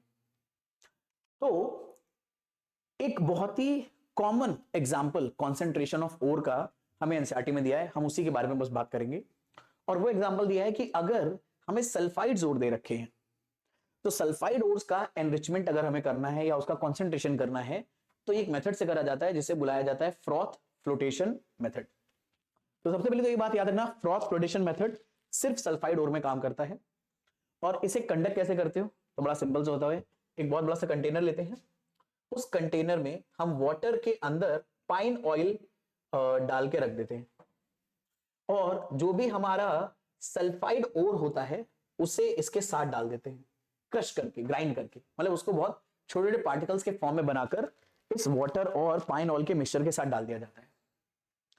और क्योंकि वाटर और ऑयल आपस में आराम से मिक्स नहीं होंगे, तो हमें इसे लगातार हिलाने की जरूरत है, एजिटेट करने की जरूरत है। अब लेकिन ना आप इतने फालतू बैठे हो, ना मैं इतना खलियर हूं कि बैठ के इसको घोट रहे हैं। तो हम क्या करते हैं, एक ट्यूब डालते हैं जिसमें नीचे होल्स होते हैं और ऊपर से बहुत हाई कंप्रेस एयर इसके अंदर हम फेंकते हैं, तो ये एयर बहुत तेजी से बबल्स बनाती है। और ये बबल्स जब बनते हैं तो ये जो लिक्विड है, ये जो मिक्सचर है, ये एजिटेट होता है, हिलने डुलने लगता है, क्योंकि इसके अंदर अचानक से बहुत तेजी से बबल बनते हैं। तो जैसे ही बबल बनते हैं तो होता क्या है, जो हमारा सल्फाइड के ओर का पार्टिकल था, तो यहां पर बहुत सारे ये जो आपको बबल, ये जो आपको ड्रॉप्स दिख रहे हैं, ये दरअसल में पाइन ऑयल की ड्रॉपलेट्स हैं। और ये जो पाइन ऑयल है, इसकी एक बड़ी स्पेशल प्रॉपर्टी होती है कि ये अपने ऊपर सल्फाइड ओर को चिपका लेता है। तो इस पाइन ऑयल के ऊपर सल्फाइड ओर जो हमने क्रश करके डाला था, वो धीरे धीरे इसके ऊपर चिपक जाता है, और ऐसे बहुत सारे बबल्स बनते हैं। इन सारे बबल्स के ऊपर, बहुत सारे पाइन ऑयल के बबल्स के ऊपर सल्फाइड ओर चिपक जाएगा, और क्योंकि ये झाग की तरह होता है, तो ये दरअसल में पानी के ऊपर फ्लोट करने लगता है। तो ये जो फ्लोट आया है, ये जो फ्रॉथ आया है, इस फ्रॉथ में पाइन ऑयल के बबल्स के अंदर क्या, पाइन ऑयल के बबल्स के ऊपर क्या डिपॉजिट हो चुका है, सल्फाइड का ओर। तो सल्फाइड ओर इस तरह से हमें इस फ्रॉथ में मिल जाता है। और ये जो सॉइल है, ये जो सैंड है, आपको पता है ये पानी से गीली हो जाती है बड़े आराम से, और पानी से गीली होकर वो कहां बैठ जाती है, नीचे। तो जो सैंड, सॉइल और इस तरह की इंप्योरिटी है, वो तो नीचे बैठ जाती है। तो फ्रॉथ फ्लोटेशन में जो हमारा गैंग है वो नीचे बैठ जाता है, और जो हमारे पाइन ऑयल के ड्रॉपलेट्स के ऊपर डिपॉजिट हुआ सल्फाइड ओर है, वो ऊपर फ्रॉथ यानी झाग के फॉर्म में ऊपर आ जाता है। इसलिए इस मेथड को बुलाया जाता है फ्रॉथ फ्लोटेशन। तो इसके बारे में चीजों को अच्छे से याद रखना। आगे अगर बात करी जाए, अगर एक बार हम लोगों ने ओर को कॉन्सेंट्रेट कर लिया, तो अब बारी आती है भाई साहब इसे प्यूरिफाई करने की। अब ओर के अंदर से हमें मेटल निकालना है। तो यार देखो, ओर के अंदर से मेटल निकालने के लिए हम पहले बात करेंगे उनके बारे में जो दरअसल में कम रिएक्टिव है। कम रिएक्टिव कौन कौन थे, कॉपर था, सिल्वर था, मरकरी था, ये सब थे। और अगर आपको याद हो, ऐसे मेटल्स जो कम रिएक्टिविटी के होते हैं, वो अक्सर सल्फाइड ओर में हमें देखने को मिलते हैं। और सल्फाइड ओर के मेटल को अगर लो रिएक्टिविटी में है, तो प्यूरिफाई करने के लिए पहले उसे रोस्ट करोगे। रोस्ट का मतलब उसे ऑक्सीजन के साथ हीट कर दोगे, और रोस्ट करने पर ही कई बार मेटल जो कि इम्प्योर है, ये बाहर निकल आएगा। तो इसी के बारे में बात कर लेते हैं। तो हमने ऐसा मेटल लिया जो कि कम रिएक्टिविटी वाला है, उस मेटल को उसके ओर में से निकालना है। तो जैसे आपने मरकरी का सल्फाइड ओर लिया, मरकरी के सल्फाइड ओर को पहले ऑक्साइड में कन्वर्ट करना है। तो इसके लिए हम इसे रोस्ट करेंगे। रोस्ट करने के लिए क्या करोगे, ऑक्सीजन के साथ बस इसकी रिएक्शन करा दो। एक बहुत बड़ी सी फर्नेस, एक बहुत बड़ी सी भट्टी हम लेते हैं, एक तरफ से मैग्नीशियम ऑक्साइड डाला, एक तरफ से ऑक्सीजन डाला, दूसरी तरफ से मैं एक तरफ से मर्करी सल्फाइड डाला, एक तरफ से ऑक्सीजन डाला, दूसरी तरफ से मर्करी ऑक्साइड निकल आया, साथ में सल्फर डाइऑक्साइड निकल आया। अब ये जो ऑक्साइड और होता है जो कि ऐसे मेटल्स का है जो कि बहुत कम रिएक्टिविटी वाले हैं, सिर्फ इनको हीट कर देने भर से मेटल को अलग कर देता है। ये मेटल अलग ऑक्सीजन अलग, इनका मेटल और ऑक्सीजन का बॉन्ड इतना कमजोर होता है, सिर्फ हीट करने से बॉन्ड टूट जाता है। मेटल अलग ऑक्सीजन अलग, आपको ये मेटल मिल जाता है, बट ये मेटल भी इम्प्योर है, इसे हमें आगे थोड़ा प्यूरिफाई और करना पड़ता है। और इम्प्योर मेटल को प्यूरिफाई करने का जो मेथड है उसे बुलाते हैं रिफाइनिंग ऑफ मेटल। तो अभी भी ये मेटल हमें मिला है, बट थोड़ी सी इंप्योरिटी अभी भी रहती है। सिर्फ अब अभी इंप्योरिटी बहुत अलग अलग चीजों से आ सकती है, क्योंकि ये और दरअसल में बहुत सारे केमिकल से मिलकर बना था, तो अभी भी कुछ इंप्योरिटी हो सकती है, उसको रिमूव करना पड़ेगा, उसे बोलते हैं रिफाइनिंग ऑफ मेटल। अच्छा, इसमें ना सबसे इंपॉर्टेंट बात है ये दोनों रिएक्शन। और अगली बात यार, ये जो मरकरी का ओर है सल्फाइड वाला, इसका नाम क्या है, क्योंकि एनसीईआरटी में गिवन है। मरकरी के सल्फाइड ओर का नाम है सिनावार। ये कई बार आपसे सीधे इस तरह से पूछ लेंगे कि यार मरकरी के ऑक्साइड ओर का नाम बता दो, तो उसे सिनेबार बोलते हैं। ये कई बार मेमोरी बेस्ड क्वेश्चन भी, जो रिमेम्बरेंस बेस्ड क्वेश्चन होते हैं, उस पर भी पूछा जाता है। या कई बार कॉम्पिटेंसी बेस्ड क्वेश्चन में ये पूछ लेंगे कि भैया कि जो मेटल्स होते हैं कम रिएक्टिविटी वाले, वो दरअसल में आप किस तरह से उनके सल्फाइड ओर में से निकालते हो। तो आप पहले उसे रोस्ट करके ऑक्साइड बना दोगे, और लेस रिएक्टिव मेटल्स के ऑक्साइड इतने वनरेबल होते हैं हीट की तरफ कि सिर्फ हीट कर देने से मेटल अलग और ऑक्सीजन अलग हो जाता है। ऐसे आप कॉपर के साथ देख सकते हो कि कॉपर का जो ओर है कॉपर सल्फाइड वाला, ठीक है, उसे आप अगर आप रोस्ट करोगे तो कॉपर ऑक्साइड बन जाएगा, सल्फर डाइऑक्साइड गैस निकल जाएगी, और ये कॉपर ऑक्साइड या जो कॉपर सल्फाइड अभी बच गया है, कुछ रिएक्ट अगर नहीं कर पाया है, ये दोनों हीट करके कॉपर में कन्वर्ट हो जाएंगे और सल्फर ऑक्साइड में कन्वर्ट हो जाएंगे। तो ये पूरी रिएक्शन यहां पे कन्वर्ट होती है। और देखो, आपने कॉपर सल्फाइड से शुरू करा था और आपको मिल क्या गया है, कॉपर। इस तरह से हमें दरअसल में एयर के साथ हीट करने पर कॉपर सल्फाइड को कॉपर में कन्वर्ट करने की फैसिलिटी अवेलेबल होती है। लेकिन ये कॉपर भी जो बनता है ये कई बार इंप्योर रहता है, अभी इसे रिफाइन करना बाकी है, इसे और ज्यादा प्यूरिफाई करना बाकी है। अच्छा, ये अब कई बच्चों को डाउट होता है ये कॉपर सल्फाइड कहां से आ गया। भाई यहाँ पर बहुत सारा कॉपर सल्फाइड है, कुछ ऐसा हो सकता है जो ऑक्सीजन के साथ रिएक्ट ना कर पाया हो, तो अगर जो नहीं भी कर पाया है तो वो इस कॉपर ऑक्साइड के साथ रिएक्शन करके कॉपर में कन्वर्ट हो जाएगा। सबसे अच्छी बात यह है। ऐसे ही अगर आगे बात करी जाए, ऐसे मेटल्स जो मिड रिएक्टिविटी सीरीज में आते हैं, तो यार मिड रिएक्टिविटी सीरीज वाले मेटल्स की कहानी आपको पता है कि अगर मेटल्स मिड रिएक्टिविटी में आते हैं तो या तो उसमें कार्बोनेट ओर होगा या सल्फाइड ओर होगा। सल्फाइड ओर को रोस्ट करोगे क्योंकि सल्फाइड को ऑक्सीजन की रिक्वायरमेंट है, ठीक है, सल्फाइड ओर को रोस्ट करोगे, मेटल के ऑक्साइड में बनाओगे। कार्बोनेट ओर जो है वो सीधे हीट करने पर ऑक्साइड बना लेता है, तो आप उसे कैल्सिनेट करोगे। कैल्सिनेट का मतलब है ओर को हीट करना विदाउट ऑक्सीजन। ये मैंने क्या लिख दिया है, विद ऑक्सीजन लिख दिया क्या गलती से, विद आउट ऑक्सीजन है, बोला विदाउट ही था, गलती से लिख विद दिया है, विदाउट ऑक्सीजन, ठीक है। तो मुझे उम्मीद है ये वाली बात पकड़ में आ गई आप लोग को। चलें आगे, तो देखते हैं यहाँ पे और क्या क्या बातें मेंशन है कि ऐसे मेटल्स जो एक्टिविटी सीरीज में मिड में आते हैं उनके लिए क्या करोगे आप। तो दरअसल में वो ज्यादातर सल्फाइड या कार्बोनेट के फॉर्म में होंगे, और हमें इन सल्फाइड और कार्बोनेट को किस में कन्वर्ट करना है, हमें पहले इन्हें ऑक्साइड बनाना है, क्योंकि इन ऑक्साइड का रिडक्शन करना काफी आसान होता है। अब कार्बोनेट को तो आप सिर्फ हीट करके क्या बना सकते हो, ऑक्साइड, लेकिन सल्फाइड को ऑक्सीजन की प्रेजेंस में बर्न करके आपको हीट करना पड़ेगा, रोस्ट करना पड़ेगा। तो सल्फाइड ओर को आप एक्सेस एयर में हीट करके ऑक्साइड में कन्वर्ट करते हो, इस प्रोसेस को क्या बुलाते हैं, रोस्टिंग। ये डेफिनेशन याद रखना, कई बार पूछी जाती है। कार्बोनेट ओर को सीधे आप हीट कर देते हो और इस प्रोसेस को कैल्सिनेशन बुलाते हैं। तो रोस्टिंग में ऑक्सीजन की रिक्वायरमेंट है, जैसे जिंक सल्फाइड के ओर को ऑक्सीजन अगर आप दोगे, सल्फाइड ओर है, ऑक्सीजन दोगे तभी ऑक्साइड बनेगा, और जो सल्फर है वो सल्फर डाइऑक्साइड के फॉर्म में बाहर निकल जाएगा। और जो कार्बोनेट है, मान लो अगर जिंक का ही, तो देखो जिंक कार्बोनेट को बस हीट कर देने से जिंक ऑक्साइड बन जाएगा। तो दोनों ही केस में जिंक ऑक्साइड हमें बनाना है, बट क्योंकि एक बार सल्फाइड है तो रोस्ट करना पड़ा, और एक बार कार्बोनेट है तो कैल्सिनेट करना पड़ा, सिर्फ हीट करके काम चल जाएगा। और जो कार्बोनेट में कार्बन है वो कार्बन डाइऑक्साइड के फॉर्म में, गैस फॉर्म में लिबरेट हो जाता है। अब ये सॉलिड है, ये दोनों गैस है, तो ये अलग हो जाएंगे। इनको अब ऑक्साइड्स को आप आगे यूज करोगे दरअसल में मेटल को निकालने में। और मेटल को निकालोगे कैसे, तो ऑक्साइड ओर को कार्बन के साथ अगर रिड्यूस करोगे तो carbon in mid activity series वाले या एक्टिविटी सीरीज में जो मिडिल में एलिमेंट आते हैं उनको बड़े आराम से रिड्यूस कर सकता है। तो वही डिस्प्लेसमेंट रिएक्शन, कार्बन जिंक को डिस्प्लेस कर देगा, तो जिंक बाहर, कार्बन ऑक्सीजन के साथ जुड़ जाएगा। तो इस तरह से हमारा ये जिंक मेटल अपने ऑक्साइड में से बाहर निकला है, अपने ओर में से बाहर निकला है। अब चाहे वो ओर कार्बोनेट रहा हो या वो सल्फाइड रहा हो, तो सल्फाइड और कार्बोनेट को पहले ऑक्साइड बनाओ, ऑक्साइड में कार्बन डाल दो, तो मेटल बाहर और कार्बन के साथ जुड़ जाएगा मेटल का ऑक्सीजन। और ये जो कार्बन है इसमें इतनी सफिशिएंट टेंडेंसी होती है, इतनी पावर होती है कि एक्टिविटी सीरीज के मिड में आने वाले एलिमेंट को रिड्यूस कर सकता है। ये जिंक को रिड्यूस कर देगा। एक्टिविटी सीरीज में जो जो एलिमेंट मिड में आ रहे थे ये इन सबको रिड्यूस कर देगा मेरे बच्चे।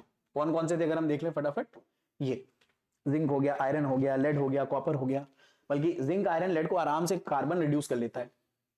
तो इसके लिए आप कार्बन की हेल्प से इसके ऑक्साइड को रिड्यूस कर लोगे बड़े आराम से। जैसे आपने रिएक्शन यहाँ पे जिंक के लिए करी है, सेम रिएक्शन आप आयरन के लिए भी कंडक्ट कर सकते हो, बिना किसी दिक्कत के वो रिएक्शन हो जाएगी। लेकिन अब अगर बात करें ऐसे मेटल्स के बारे में जो बहुत ज्यादा हाईली रिएक्टिव है, सोडियम, कैल्शियम, एल्युमिनियम, इन्हें आप कार्बन जैसी चीजों से कई बार रिड्यूस नहीं कर पाओगे। ठीक है, तो इनके लिए आप दरअसल में जो मेथड इस्तेमाल करते हो वो थोड़े से डिफरेंट इस्तेमाल करते हो। तो the highly reactive metals such as sodium, calcium, aluminium are used as reducing agent. अच्छा, कई बार आप क्या कर सकते हो कि यार ये जो सोडियम, कैल्शियम, एल्युमिनियम है, इन्हें कई बार आप एज रिड्यूसिंग एजेंट खुद दूसरी चीजों को रिड्यूस करने में इस्तेमाल कर लेते हो। जैसे आपने एल्युमिनियम का इस्तेमाल कर लिया मैग्नीशियम के ऑक्साइड में से मैग्नीशियम निकालने में। जैसे कार्बन की बजाय अगर जैसे मान लो कार्बन से रिड्यूस नहीं हो रहा मैग्नीशियम, तो एक्टिविटीज में कौन सा एलिमेंट ऊपर आता है? एल्युमिनियम। आपने एल्युमिनियम की हेल्प से इसको रिड्यूस कर दिया। तो यहां पर तो ये वाली बात बोल रहे हैं, यहां पर अभी हम एल्युमिनियम को बाहर नहीं निकाल रहे हैं। ठीक है, बाकी ये रिएक्शंस कैसी होती है? रिएक्शन बहुत एक्सोथर्मिक होती है और जो अमाउंट ऑफ हीट निकलता है वो इतना ज्यादा होता है कि मेटल कई बार हमें मोल्टन स्टेट में यहां पर देखने को मिलता है। यानी यहां पर क्या बता रहे हैं, ध्यान से बात सुनना। हमारे पास एक मिड रिएक्टिविटी का मेटल का ऑक्साइड है, ध्यान से सुनना, बड़ी इंपॉर्टेंट बात है। एक मिड रिएक्टिविटी के मेटल का ऑक्साइड है। अब ये कार्बन से रिड्यूस नहीं हो पा रहा। ठीक है, कैसे रिड्यूस करें? तो हमने एक ऐसा रिएक्टिव मेटल ले लिया जो उसको रिड्यूस कर दे, जैसे कि सोडियम, कैल्शियम, एल्युमिनियम। तो अगर आप सोडियम, कैल्शियम, एल्युमिनियम से इसकी रिएक्शन करोगे तो डिस्प्लेसमेंट रिएक्शन होगी, एल्युमिनियम और मैग्नीज की जगह पर आ जाएगा, क्योंकि एल्युमिनियम की रिएक्टिविटी मैग्नीज से ज्यादा है।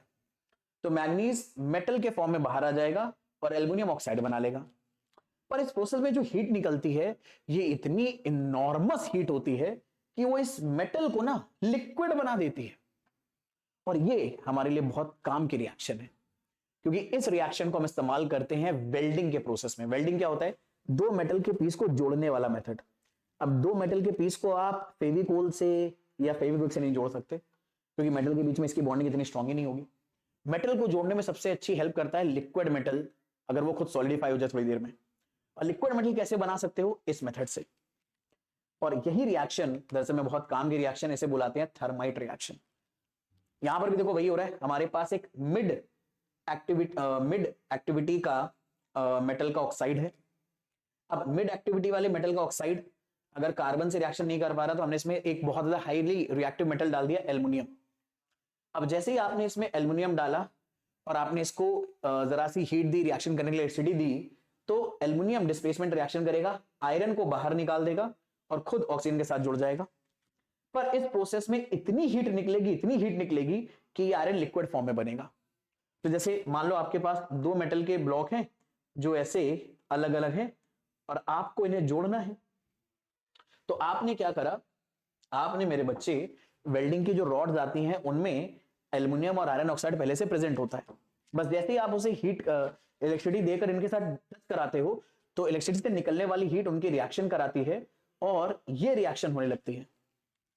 तो हमारे पास अगर वेल्डिंग वाली आपने थोड़ी थोड़ी रॉड्स देखी हो, इस तरह की रॉड्स होती हैं और इनमें ये मिक्सचर भरा होता है। बट ये मिक्सचर नॉर्मली अपने आप रिएक्शन नहीं करते, रिएक्शन करने के लिए थोड़ा सा हमें इग्निशन की रिक्वायरमेंट होती है और वो इलेक्ट्रिसिटी से हम दे देते हैं। तो जैसे आप ये देते हो तो इसके अंदर जो आयरन ऑक्साइड है वो एल्युमिनियम के साथ रिएक्शन करके आयरन बनाता है और लिक्विड आयरन, तो लिक्विड आयरन यहां भरने लगता है। इस गैप में आप चलाते हो लिक्विड आयरन। अब इस गैप में जब लिक्विड आयरन भरने लगता है तो थोड़ी देर बाद ये सॉलिडिफाई हो जाता है और जैसे ये सॉलिडिफाई होगा ये दोनों मेटल के पीस आपस में चिपक जाएंगे और इस रिएक्शन को बुलाया जाता है मेरे बच्चे thermite reaction. This reaction is called thermite reaction. तो थर्माइट रिएक्शन के ऊपर कई बार क्वेश्चन पूछा जाता है। थर्माइट रिएक्शन क्या नाम है, जो रेलवे ट्रैक्स होते हैं अगर उनमें कहीं क्रैक्स आ गए उनको जोड़ने के काम आती है। मेटल के अलग अलग क्या नाम है जो ब्लॉक्स होते हैं उनको जोड़ने के काम आती है। और उसमें करते क्या है, मिड एक्टिविटी सीरीज का हमारे पास मेटल का कोई ऑक्साइड होता है, हाईली रिएक्टिव मेटल से आप उसको रिड्यूस करते हो। जैसे ही आप उसके रिएक्शन करते हो highly reactive metal mid active metal को उसके ऑक्साइड में से डिस्प्लेस कर देता है। निकलने वाली हीट इतनी ज्यादा होती है कि उसे लिक्विड फॉर्म में बना देता है। लिसन टू दिस इंफॉर्मेशन, ये याद रख लो, बहुत काम की है। बाकी अगर आगे बात करी जाए तो ऐसे मेटल्स जो एक्टिविटी में टॉप पर होते हैं, टॉप पर, सोडियम, पोटेशियम, कैल्शियम, ये सब, तो भैया इनका रिडक्शन नॉर्मली पॉसिबल नहीं है। जैसे इनके ऑक्साइड को कार्बन या फिर ये लोग रिड्यूस कर दे रहे थे भाई, जिंक, आयरन और लेड के ऑक्साइड्स को या तो कार्बन से रिड्यूस कर दे रहे थे या हम एल्युमिनियम डाल दे रहे थे। जैसे नहीं, आयरन के ऑक्साइड को रिड्यूस करने के लिए एल्युमिनियम डाल दिया, तो ये ऊपर वाले मेटल्स नीचे वाले मेटल के ऑक्साइड को रिड्यूस करने में इस्तेमाल हो जाते हैं, लेकिन ये खुद किसी और चीज से रिड्यूस नहीं हो पाते। तो इन्हें रिड्यूस करने के लिए हमें बहुत तगड़ा हथियार निकालना पड़ता है, और वो हथियार है इलेक्ट्रिसिटी। भाई रिडक्शन में ना बेसिकली में आपको इसी चीज को इलेक्ट्रॉन देने होते हैं, और इलेक्ट्रिसिटी से बढ़िया तरीके से इलेक्ट्रॉन कौन दे सकता है? तो ऐसे मेटल्स जो एक्टिविटीज में ऊपर हैं, जिन्हें खुद कोई और इलेक्ट्रॉन नहीं दे सकता, तो इन्हें इलेक्ट्रॉन देने के लिए खुद आती है इलेक्ट्रोलिसिस की, मतलब इलेक्ट्रिसिटी की देवी। और इलेक्ट्रिसिटी की हेल्प से क्योंकि हम इलेक्ट्रॉन देते हैं, तो इस मेथड को बुलाते हैं इलेक्ट्रोलिसिस। तो यहां पर ये बात मेंशन भी है, कार्बन जैसी चीजें दरअसल में सोडियम, मैग्नीशियम, कैल्शियम और एल्युमिनियम के ऑक्साइड को रिड्यूस नहीं कर सकती, क्योंकि बहुत ज्यादा रिएक्टिव मेटल है, इनकी इलेक्ट्रॉन देने की टेंडेंसी कार्बन से भी ज्यादा है।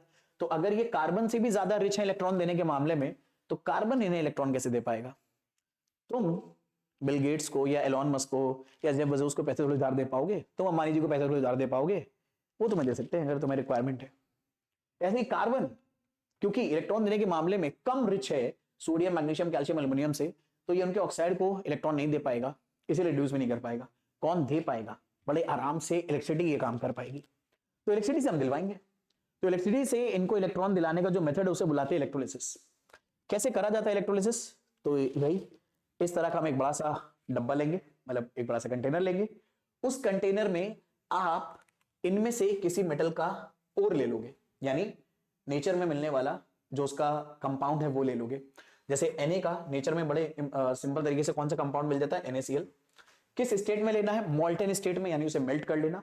बहुत सारी इंप्योरिटी वगैरह होगी, आप इसे कॉन्सेंट्रेट थोड़ा बहुत कर ही चुके हो। तो जैसे ही मॉल्टन NaCl लोगे इस कंटेनर में भर के, इस कंटेनर में इस मॉल्टन NaCl के साथ आपको 2 इलेक्ट्रोड्स लगा देने हैं। इलेक्ट्रोड्स क्या होते हैं? इलेक्ट्रोड्स दरअसल में ऐसे मटेरियल के बने हुए रॉड्स हैं जो इलेक्ट्रिसिटी आसानी से कंडक्ट कर सकते हैं। जैसे आप चाहो तो प्लैटिनम ले सकते हो, पैलेडियम ले सकते हो। ज्यादातर सस्ते के चक्कर में हम इस्तेमाल करते हैं ग्रेफाइट, क्योंकि ग्रेफाइट इलेक्ट्रिसिटी को आसानी से कंडक्ट कर पाता है। ये बात हम लोगों ने क्या नाम है ऑलरेडी कार्बन एंड इस कंपाउंड में पढ़ी हुई है। तो हम लोग ग्रेफाइट के इलेक्ट्रोड्स बनाते हैं, इसे बैटरी से कनेक्ट कर देते हैं। तो ये जो पूरा सेटअप है ये हमें दरअसल में इलेक्ट्रोलिसिस करने में हेल्प करता है। और कैसे करता है? जैसे ही आप इलेक्ट्रिसिटी से इन रॉड्स को कनेक्ट करोगे, तो सॉरी बैटरी से इन रॉड्स को कनेक्ट करोगे, बैटरी का एक टर्मिनल है प्लस, एक टर्मिनल है माइनस। तो प्लस टर्मिनल से जो रॉड कनेक्टेड है उस पर आ जाता है प्लस चार्ज, और नेगेटिव टर्मिनल से जो रॉड कनेक्टेड है उस पर आ जाता है नेगेटिव चार्ज। तो इस पॉजिटिव चार्ज के आने की वजह से इस मिक्सचर में जो भी नेगेटिव आयन है, जैसे कि Cl माइनस, वो इस रॉड की तरफ भागने लगते हैं, और जो पॉजिटिव आयन है Na प्लस, वो इस रॉड की तरफ भागने लगते हैं। तो Na प्लस इस रॉड पर जाती है जो कि नेगेटिव टर्मिनल से कनेक्टेड, इसे बुलाते हैं कैथोड। तो कैथोड पर Na प्लस जाएगा, तो देखो यहां पर बहुत सारे इलेक्ट्रॉन अवेलेबल है। तो ये Na प्लस इलेक्ट्रॉन गेन करके सोडियम बना लेंगे, और हमें सोडियम प्योर मेटल चाहिए था, ठीक है। और साथ में एक और रिएक्शन होगी कि जो क्लोराइड है वो जाएगा एनोड पर। तो याद रखना, एनायन हमेशा जाता है एनोड पर, और कैटायन हमेशा जाता है कैथोड पर। तो ये एनायन एनोड पे गया, एनोड पे जाते ही ये क्या नाम है इलेक्ट्रॉन लूज करेगा, 2 क्लोराइन इलेक्ट्रॉन लूज करके क्लोरीन गैस बना लेंगे, और सोडियम इलेक्ट्रॉन गेन करके सोडियम मेटल बना लेगा। तो यहां तो एक तीर से 2 शिकार हो गए। हम बनाने गए थे सोडियम मेटल, सिर्फ हमें साथ में क्लोरीन गैस भी मिल गई। Chlorine gas reddish brown colour की गैस होती है, इसे आप किसी कंटेनर में इकट्ठा कर लेते हो। यहाँ पे आपको सोडियम मेटल अगर इस इलेक्ट्रोड के ऊपर चिपक सकता है तो इसके ऊपर चिपक जाएगा, नहीं तो इसके नीचे यहाँ पर गिरकर इकट्ठा हो जाएगा। तो क्योंकि इस पूरे प्रोसेस में आपने Na और Cl का इलेक्ट्रोलिसिस कराया है इलेक्ट्रिसिटी की हेल्प से, तो यहाँ पर रिडक्शन इलेक्ट्रिसिटी ने परफॉर्म करा है, इसलिए इस मेथड को बुलाते हैं इलेक्ट्रोलिसिस। सेम काम आप कैल्शियम क्लोराइड के साथ करोगे तो क्लोरीन इधर, कैल्शियम इधर। पोटेशियम क्लोराइड के साथ करोगे, पोटेशियम इधर, क्लोरीन इधर। तो मेटल्स, ऐसे मेटल्स जो एक्टिविटी में बहुत हाई होते हैं, उनको उनके ओर में से निकालने के लिए हमें यूज करना पड़ता है इलेक्ट्रोलिसिस, और इलेक्ट्रोलिसिस इसलिए यूज करना पड़ता है क्योंकि उनका रिडक्शन कोई नॉर्मल एलिमेंट नहीं कर पाएगा। रिडक्शन करने के लिए फिर बड़ा हथियार निकालना पड़ता है, इलेक्ट्रिसिटी। यही सारी इंफॉर्मेशन यहां पर आपको गिवन है। ये रिएक्शन याद रखना, खास तौर पे इसमें ये बात याद रखना क्योंकि इसमें ये सवाल पूछा जा सकता है कि जब हम ऐसे मेटल्स का दरअसल में मेटलर्जी परफॉर्म करते हैं या कैसे मेटल्स को उनकी ओर में से निकालते हैं जो एक्टिविटी सीरीज में से बहुत हाई है, वो कौन से मेथड से करते हैं। पहला तो ये सवाल पूछ सकते हैं। दूसरा, अगर वो बता देंगे कि इलेक्ट्रोलिसिस से करते हैं तो कई बार पूछ लेंगे कि मान लो आप NaCl का इलेक्ट्रोलिसिस कर रहे हो, अगर आप NaCl का इलेक्ट्रोलिसिस कर रहे हो तो कैथोड और एनोड पर कौन कौन से करस्पॉन्डिंग चीजें बनती हैं। तो कैटायन कैथोड पे जाएगा तो Na प्लस इलेक्ट्रॉन लूज करके सोडियम बनाएगा, एनायन जो कि क्लोराइड आयन है वो एनोड पे जाएंगे और इलेक्ट्रॉन सोडियम इलेक्ट्रॉन गेन करके सोडियम बनाएगा और क्लोराइड इलेक्ट्रॉन लूज करके क्लोरीन गैस बनाएगा। शायद मैंने पहले ये बोल दिया था सोडियम इलेक्ट्रॉन लूज करेगा, नहीं, यहां पर Na प्लस कैटायन है वो इलेक्ट्रॉन गेन करके सोडियम बनाएगा। ठीक है, बाकी जैसे मैंने बताया था ये सब मेटल जब भी बनते हैं तो कई बार इंप्योर रह जाते हैं, तो इन्हें प्यूरिफाई करने के लिए भी हम इलेक्ट्रोलिसिस मेथड का ही इस्तेमाल कर सकते हैं, बट डिफरेंट तरीके से करते हैं और उसी कॉन्सेप्ट को बुलाते हैं रिफाइनिंग ऑफ मेटल। अब जैसे मैंने आपको बताया जितने भी मेथड हमने पढ़े थे उन मेथड में से जो मेटल प्रिपेयर करते हैं, जो डिफरेंट रिडक्शन प्रोसेस हमने इस्तेमाल करे हैं, उसमें कई बार इंप्योरिटीज होती हैं। इन इंप्योरिटीज को रिमूव करने के लिए हमें मेटल की रिफाइनिंग करनी होती है और वैसे तो रिफाइनिंग के बहुत मेथड है, लेकिन आपके सिलेबस में आपको जो मेथड पढ़ना है वो है इलेक्ट्रोलिटिक रिफाइनिंग। क्या होता है इलेक्ट्रोलिटिक रिफाइनिंग में अगर बात करी जाए तो इलेक्ट्रोलिटिक रिफाइनिंग में आप कॉपर, जिंक, टिन, निकल, सिल्वर, गोल्ड इस तरह के मेटल्स का प्यूरिफिकेशन कर सकते हो। इस प्यूरिफिकेशन में आपको दो बहुत ही इंपॉर्टेंट बातें याद रखनी है कि जो इंप्योर मेटल आपने रिडक्शन करके निकाला है, यानी पीछे आपने जितनी भी चीज पढ़ी है ओर में से रिडक्शन करके आपने मेटल का जो ओर क्या नाम मेटल निकाला है इंप्योर, आप उसे बनाओगे एनोड।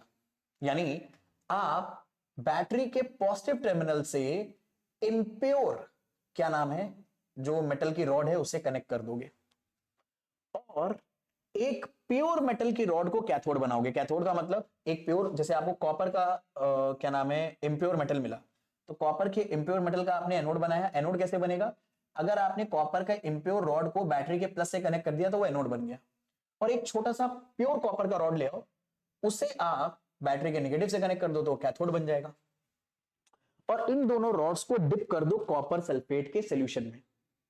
तो आप जिस भी मेटल की मेटलर्जी, जिस भी मेटल का इलेक्ट्रोलिटिक रिफाइनिंग करते हो उसी मेटल के इंप्योर रॉड को एनोड बनाते हो और प्योर को कैथोड। प्योर वाली रॉड बहुत पतली रख सकते हो आप, पतली रखना अलाउड है, और इंप्योर वाली जितनी मोटी लेना है ले लो, कोई टेंशन नहीं है। और इन दोनों रॉड्स को उसी मेटल के सॉल्ट के अंदर डिप करोगे जिस मेटल को आप प्यूरिफाई करना चाह रहे हो। कॉपर को प्यूरिफाई करना चाह रहे हो तो कॉपर का ही सॉल्यूशन लो, सिल्वर को प्यूरिफाई करना चाह रहे हो सिल्वर का सॉल्यूशन लो, जिंक को प्यूरिफाई करना चाह रहे हो जिंक का सॉल्यूशन लेना। सबसे इंपॉर्टेंट बात ये याद रखना। फिर जैसे ही आप ये बैटरी ऑन करोगे, जैसे ही करंट वगैरह फ्लो होना स्टार्ट होगा, तो सॉल्यूशन में जो भी दरअसल में कॉपर आयन है, सॉल्यूशन में जो भी कॉपर आयन है जो कि कैटायन है, ये कैथोड पे जाने लगेगा। तो सॉल्यूशन में जो कॉपर आयन है ये कैथोड पे जाने लगेगा, और क्योंकि सॉल्यूशन का कॉपर आयन कैथोड पे जा रहा है तो कैथोड पे आपको ये रिएक्शन देखने को मिलेगी। एक मिनट में पेन का कलर चेंज कर लूं। तो कॉपर आयन 2 इलेक्ट्रॉन गेन करके कॉपर मेटल बना लेगा। देखो नेगेटिव रॉड से ये कैथोड रॉड कनेक्ट थी, इस पे कैसा चार्ज आएगा, नेगेटिव, और इसके नेगेटिव होने की वजह से इसके पास बहुत सारे इलेक्ट्रॉन भरे हुए हैं, तो कॉपर आयन जब इस रॉड की तरफ जाएंगे तो आराम से इलेक्ट्रॉन कॉपर आयन को मिल जाएंगे और कॉपर बन जाएगा। और जब कॉपर बनेगा तो ये कॉपर ना यहां धीरे धीरे इसके ऊपर चिपकने लगेगा, और जब ये कॉपर धीरे धीरे चिपकने लगेगा तो जैसे मैंने बताया था कि ये कैथोड की रॉड बहुत पतली लेते हो, तो जब कॉपर को आप इसके ऊपर चिपकाओगे, जब कॉपर को इसके ऊपर आप चिपकाओगे तो ये कॉपर बहुत मोटा, ये कॉपर की रॉड धीरे धीरे मोटी होने लगेगी क्योंकि सॉल्यूशन से आने वाला कॉपर इसके ऊपर चिपकना स्टार्ट हो जाएगा, तो कॉपर का अमाउंट धीरे धीरे इस रॉड के ऊपर बढ़ जाएगा। और एनोड पे एक बड़ी इंटरेस्टिंग रिएक्शन होगी। एनोड में जो इंप्योर कॉपर था ये इलेक्ट्रॉन लूज करेगा और कॉपर आयन बना लेगा। यानी यहां पे जो कॉपर के एटम प्रेजेंट थे इंप्योर, इंप्योर का मतलब इनके साथ बीच बीच में कुछ कुछ इंप्योरिटी थी, तो कॉपर के एटम कॉपर का आयन बनाने लगेंगे और ये आयन सॉल्यूशन में आने लगेंगे। तो सुनना, यहां से कॉपर आयन सॉल्यूशन में आया और सॉल्यूशन का कॉपर आयन इसके ऊपर चला गया, तो धीरे धीरे ये सारा इम्प्योर कॉपर इसके ऊपर इकट्ठा होने लगेगा। तो हमारा ये जो इम्प्योर कॉपर है ये प्योर कॉपर के ऊपर इकट्ठा हो जाएगा और खुद प्यूरिफाई हो जाएगा। और यहाँ बीच बीच में जो जो इम्प्योरिटी भरी है, ये बीच बीच में जो भी इम्प्योरिटी भरी है वो सारी इम्प्योरिटी खड़ा करके, अभी कॉपर की वजह से चिपकी हुई थी, जब कॉपर सारा इधर आ गया तो सारी इम्प्योरिटी नीचे गिर जाएगी। और क्योंकि ये इम्प्योरिटीज एनोड के नीचे गिरती है तो इसे बुलाते हैं एनोड मड। तो ये पूरा प्रोसेस होता है इलेक्ट्रोलाइटिक रिफाइनिंग में। इसमें की पॉइंट्स क्या याद रखने हैं कि हम जो एनोड बनाएंगे ये इम्प्योर मेटल का बनाएंगे, जो कैथोड बनाएंगे ये प्योर मेटल का बनाएंगे। आप इसे बहुत पतला ले सकते हो कैथोड को। आप एनोड को बनाने के लिए इसे बैटरी के प्लस से कनेक्ट करोगे, कैथोड के लिए इसे बैटरी के माइनस से। जिस मेटल को प्यूरिफाई कर रहे हो आपको उसी का सॉल्ट सोल्यूशन यहाँ लेना है। कॉपर को प्यूरिफाई कर रहे हो, कॉपर का ही सॉल्ट सोल्यूशन ले लो, कॉपर सल्फेट ले लो, कॉपर नाइट्रेट ले लो।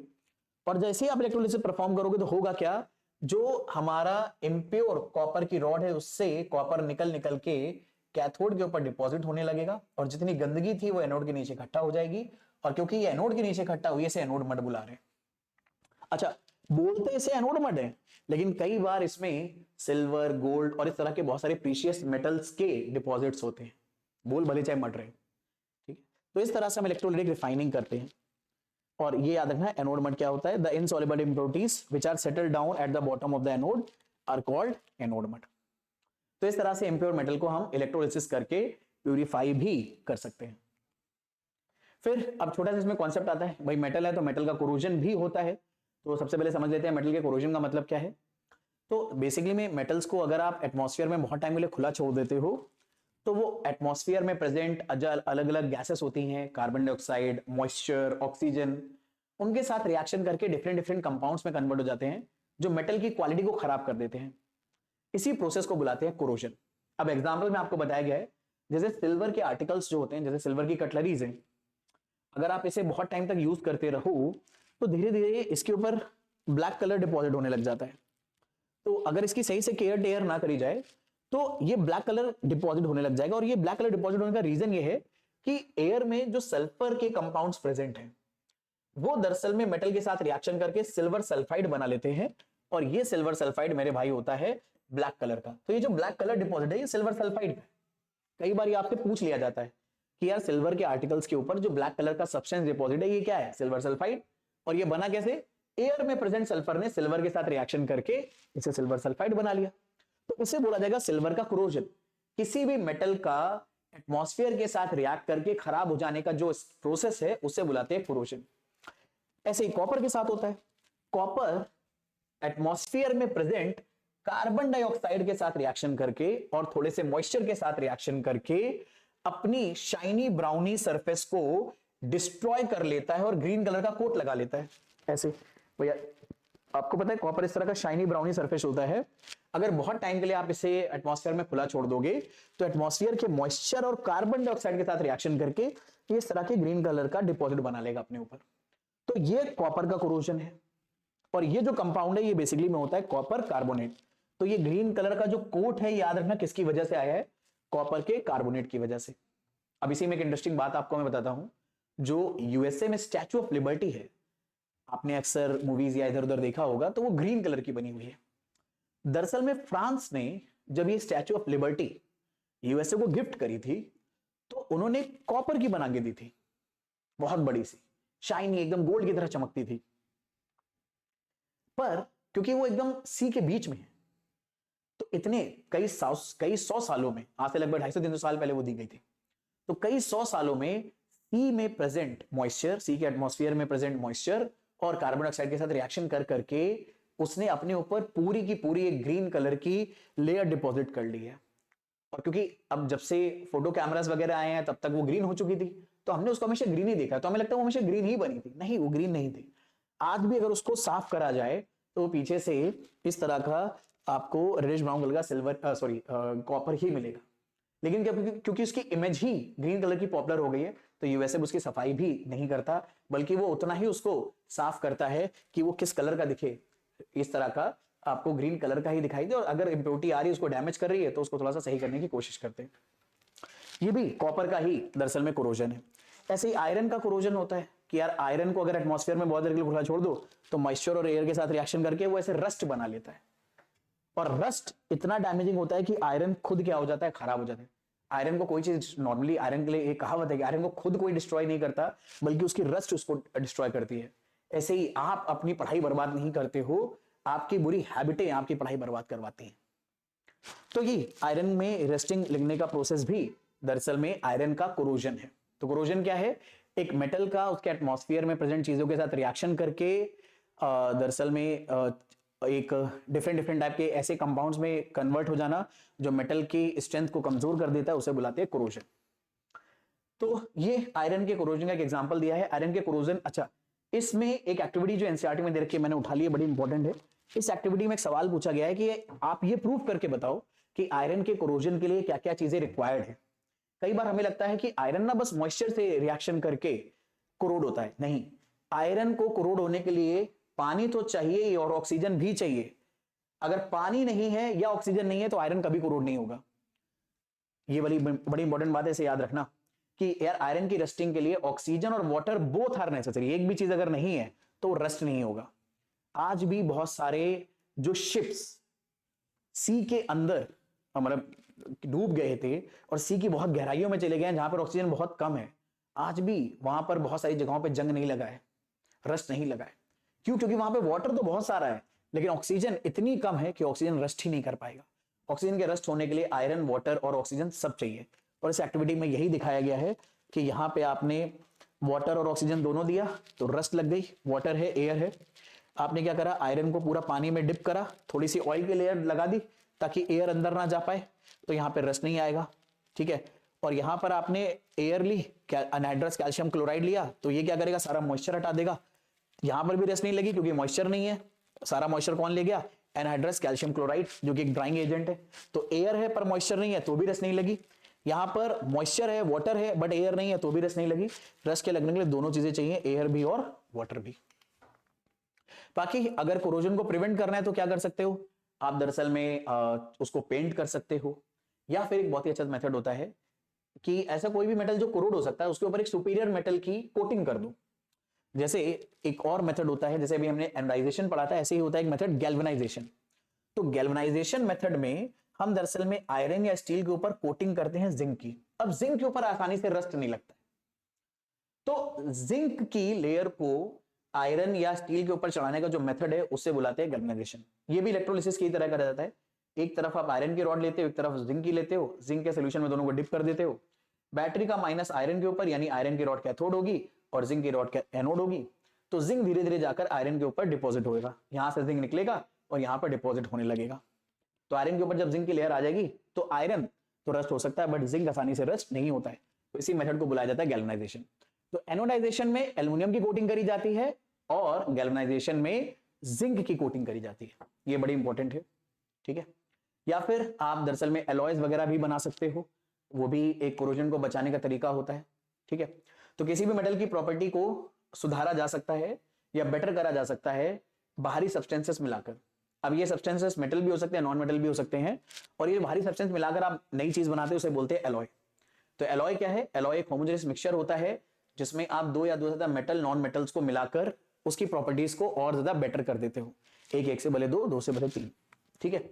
जैसे एग्जाम्पल के तौर पर यहां पर आपको बताया गया है कि प्योर आयरन है, बहुत सॉफ्ट होता है और बड़े आराम से स्ट्रेच हो जाता है जब इसे हीट करते हो।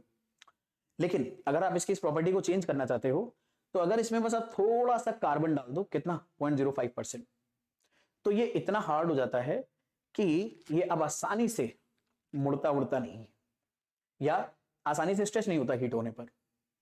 और आयरन को अगर आप निकेल क्रोमियम के साथ मिक्स कर देते हो तो हमें मिलता है स्टेनलेस स्टील, जो कि एक तो बहुत हार्ड है, दूसरा इसमें आसानी से रस्ट नहीं लगता। यानी आयरन की जो प्रॉपर्टीज हैं वो और इनहैंस हो जाती हैं कुछ छोटे छोटे एक्स्ट्रा मेटल्स या नॉन मेटल्स को मिलाने पर। तो मेटल्स या नॉन मेटल्स को मिलाकर एक नया कंपाउंड, एक नया मिक्सचर बनाना जो कि ज्यादा सुपीरियर है किसी प्योर मेटल से, उसे हम बोलते हैं एलॉय। और एलॉय बनाने का जो मेथड है इसे बुलाते हैं एलॉइंग। ठीक है। तो एलॉइंग क्या है? मिक्सिंग ऑफ डिफरेंट मेटल्स और नॉन मेटल्स ताकि उनकी प्रॉपर्टीज और ज्यादा एनहांस हो सके। जैसे स्टील में रस्ट नहीं लगता बट आयरन में लगता है, तो आयरन में आपने थोड़ा सा क्रोमियम, निकेल और कार्बन मिलाया, स्टेनलेस स्टील बन गया जिसमें रस्ट नहीं लगेगा और बहुत हार्ड है। बहुत सारी इंडस्ट्री में इसका इस्तेमाल होता है, बहुत सारी चीजों को डिजाइन करने में इसका इस्तेमाल होता है। बिना स्टील के तो भैया हम इतना अपनी कन्वीनियंट लाइफ इमेजिन भी नहीं कर सकते। ठीक है, ऐसे ही मरकरी में अगर आप मेटल को कोई मिक्स करते हो तो जो एलॉय बनता है उसे बुलाते हैं अमलगम। जैसे यहां पर आप देख रहे हो हमने सोडियम और मरकरी को मिलाकर एक मिक्सचर बनाया है, तो सोडियम और मरकरी को मिक्सचर, सोडियम और मरकरी का जो मिक्सचर है इसे आप बुलाते हो सोडियम अमलगम। तो अमलगम क्या है? एलॉय है जिसमें आप किसी भी मेटल को मरकरी के साथ मिक्स करते हो तो आप उसे उस मेटल का अमलगम बोलोगे। सोडियम अमलगम का मतलब सोडियम में मरकरी मिक्स करी या मरकरी में सोडियम मिक्स करा। जिंक अमलगम का मतलब जिंक और मरकरी को मिक्स करा और आपने एक एलॉय बना दिया। ऐसे ही एक और एलॉय होता है मेरे बच्चे, सोल्डर। ये सोल्डर क्या है? आपने अगर कई जगह पर इस तरह से इलेक्ट्रॉनिक कंपोनेंट्स को वेल्ड होते हुए देखा है, इसे बोलते हैं कईया लगाना हिंदी में। तो ये जो कईया लगाते हैं इसमें ये जो मेटल, ये जो आप सब्सटेंस यूज कर रहे हो ये होता है सोल्डर। ठीक है, और इस कईया लगाने के प्रोसेस को इंग्लिश में बोलते हैं शोल्डरिंग करना। तो ये शोल्डरिंग क्यों बोला जाता है? क्योंकि ये जिस चीज की आप कर रहे हो वो खुद एक एलॉय है, इसका नाम है शोल्डर। अब शोल्डर एक इलेक्ट्रिसिटी का बहुत अच्छा कंडक्टर है, लेकिन ऐसा जिसका मेल्टिंग पॉइंट बहुत कम है। इसे कैसे बनाया जाता है? लेड और टिन का इस्तेमाल करके। तो लेड और टिन का इस्तेमाल करने से फायदा क्या होता है? इसका मेल्टिंग पॉइंट तो कम हो जाता है, तभी जरा सा हीट करके इसे आराम से मेल्ट कर सकते हैं, लेकिन इसकी इलेक्ट्रिसिटी बहुत अच्छी होती है, इसकी कंडक्टिविटी बहुत अच्छी होती है। तो इलेक्ट्रिकल वायर्स को वेल्ड करने में हम शोल्डरिंग का बहुत कॉमन यूज करते हैं, जो आजकल इलेक्ट्रॉनिक इक्विपमेंट्स में बहुत इस्तेमाल करी जाती है। बिना इसके फोन, टैबलेट, पीसी, ठीक है, कैमरा, ये क्या नाम है, मैक्सअप, ये सब नहीं चलेंगे। तो ये डिफरेंट डिफरेंट अलॉयज, उनके कॉम्पोजिशन अच्छे से याद रखना, इनके बारे में आपसे straight forward competency based question पूछे जा सकते हैं। ठीक है, अब यहाँ पर क्या टॉपिक रह गया? हाँ ठीक है, बस अब होता क्या है कि दरअसल में अलॉइंग करने पर जो प्योरिटीज हैं, मतलब जो प्रॉपर्टीज है वो कई बार चेंज हो जाती हैं। जैसे यहाँ पर आपको मेंशन है कुछ चीजें। ठीक है, the electrical conductivity and melting point of alloy is less than that of a pure metal. Pure metal से इलेक्ट्रिकल कंडक्टिविटी जो मेल्टिंग पॉइंट या मेल्टिंग पॉइंट वगैरह होता है वो एलॉय का कम हो जाता है। जैसे एग्जांपल के तौर पे ब्रास एक एलॉय है कॉपर और जिंक का, तो ये बात याद रखना, ब्रास किसका एलॉय है? कॉपर और जिंक का। ब्रॉन्ज एक एलॉय है कॉपर और टिन का। तो they are not good conductor of electricity, but copper बहुत अच्छा है। ठीक है, तो याद रखना ब्रॉन्ज और ब्रास ये दोनों कॉपर के एलॉय हैं। ब्रॉन्ज कैसे बनेगा? कॉपर में टिन को ऐड करके, और ब्रास कैसे बनेगा? कॉपर में जिंक को ऐड करके। इस तरह से आप बनाते हो, और इन दोनों की इलेक्ट्रिकल कंडक्टिविटी कॉपर से बुरी होती है, इसलिए कॉपर को हम इलेक्ट्रिकल वायर में यूज करते हैं, बट ब्रॉन्ज और ब्रास को नहीं करते। लेकिन ब्रॉन्ज और ब्रास की जो स्ट्रेंथ होती है वो कॉपर से डिफरेंट होती है, इसलिए जहां पर हमें जरूरत पड़ती है वहां पर हम ब्रॉन्ज और ब्रास को यूज करते हैं। ठीक है, जैसे कॉपर में रस्टिंग हो जाती है, बट इनमें से कई चीजों में रस्टिंग नहीं होती है, तो आप उनके बर्तन बना लेते हो। ठीक है, तो आई होप ये सारी चीजें आप लोगों को पकड़ में आई है। बाकी एनसीईआरटी की बॉक्स इन्फॉर्मेशन एक और दे रखी है। प्योर गोल्ड जिसे 24 कैरेट गोल्ड बोलते हैं, ये बहुत सॉफ्ट होता है, तो इसके ऑर्नामेंट्स नहीं बन सकते। तो ऑर्नामेंट्स बनाने के लिए हम लोग क्या करते हैं, उसमें थोड़ा सा सिल्वर या कॉपर मिला देते हैं ताकि वो थोड़ा सा हार्ड हो सके, तो आराम से उसको फोल्ड जब करें तो वो टूटे नहीं और उसको ऑर्नामेंट्स बनाने में आसानी से इस्तेमाल कर सकें। तो इसीलिए क्या नाम है, ऑर्नामेंट्स बनाने में ज्यादातर हम जो गोल्ड इस्तेमाल करते हैं वो 22 कैरेट होता है। उसमें 2 कैरेट्स की इंप्योरिटी हम थोड़ी सी डालते हैं सिल्वर और कॉपर की, ताकि उसके ऑर्नामेंट्स बनाए, क्योंकि ऑर्नामेंट्स में ना बहुत डेलिकेट डिजाइन बनाने पड़ेंगे, उसे तोड़ना मोड़ना ये सब करना पड़ेगा। तो उसे आप इस तरीके से बना सकते हो, स्ट्रॉन्ग करने के लिए कॉपर और सिल्वर मिक्स कर सकते हो। तो आप 22 पार्ट तो गोल्ड लेते हो, लेकिन 2 पार्ट उसमें कॉपर या सिल्वर मिला देते हो। बाकी एनसीईआरटी में ये एक बॉक्स इंफॉर्मेशन दे रखी है जिसके ऊपर सवाल पूछ सकते हैं कि अगर आप दिल्ली के कुतुब मीनार कभी गए हो या कभी जाओ तो वहां पे एक आयरन पिलर है जो कि दरअसल में 1600 साल पुराना है। और ये दरअसल में इंडिया के जो आयरन वर्कर्स थे उस टाइम के, उनकी एक्सीलेंस को बताता है कि यार 1600 साल हो गए हैं लेकिन आज भी उसमें रस्ट नहीं लगा है, क्योंकि उसे इस तरह से डिजाइन करा गया है कि दरअसल में उसमें जो चीजें मिली हैं वो उस आयरन को रस्ट प्रूफ बना देती हैं, रस्ट से रेजिस्टेंट बना देती हैं। ठीक है, और ये आयरन पिलर मतलब सोचो आज से 1600 साल पहले हमने बनाया था, और डेफिनेटली ये शायद प्योर आयरन नहीं होगा, डेफिनेटली उसमें हमने ऐसी चीजें इस्तेमाल करी होंगी ताकि उसमें रस्ट ना लगे। और ये आयरन पिलर 8 मीटर हाई है और 6 टन से 6 टन के अराउंड भारी है। ये भी एक बहुत वंडर है इंडिया का, ये भी आप देख सकते हो। ये एक इन्फॉर्मेशन है, अब इसके ऊपर किस तरह का क्वेश्चन आ जाएगा हम कह नहीं सकते, बट बॉक्स इन्फॉर्मेशन से भी क्वेश्चन आते रहते हैं, तो इसलिए इसे अच्छे से पढ़ लेना जरूरी है। तो I am pretty much sure ये पूरा चैप्टर रिवाइज हो गया। तो नेक्स्ट क्लास में मिलेंगे, तब तक ले जम के पढ़ाई करो, रिवीजन करो, जो भी डाउट्स आते रहे मेरे साथ डिस्कस करते रहो। ठीक है। और प्रैक्टिस सीरीज जब स्टार्ट होगी भाई, तो कॉन्सेप्ट आप पढ़ लेना, नोट्स बना लेना, और प्रैक्टिस सीरीज में सारे क्वेश्चन जम के प्रैक्टिस करना। मैं आपको ये मतलब ये बोल सकता हूं कि बहुत सारे क्वेश्चन आपके बोर्ड एग्जाम में सीधे उससे आएंगे, डायरेक्टली इनडायरेक्टली। तो आपको ना डरने की जरूरत नहीं रहेगी, आपको पता चलेगा कि किस तरह के क्वेश्चन आते हैं, कैसे क्वेश्चन हमें प्रैक्टिस करने हैं, किस तरह के कॉन्सेप्ट हमसे पूछे जाते हैं। आज इतने रखेंगे, मिलेंगे नेक्स्ट क्लास में। Bye everyone, take a very good care of yourself.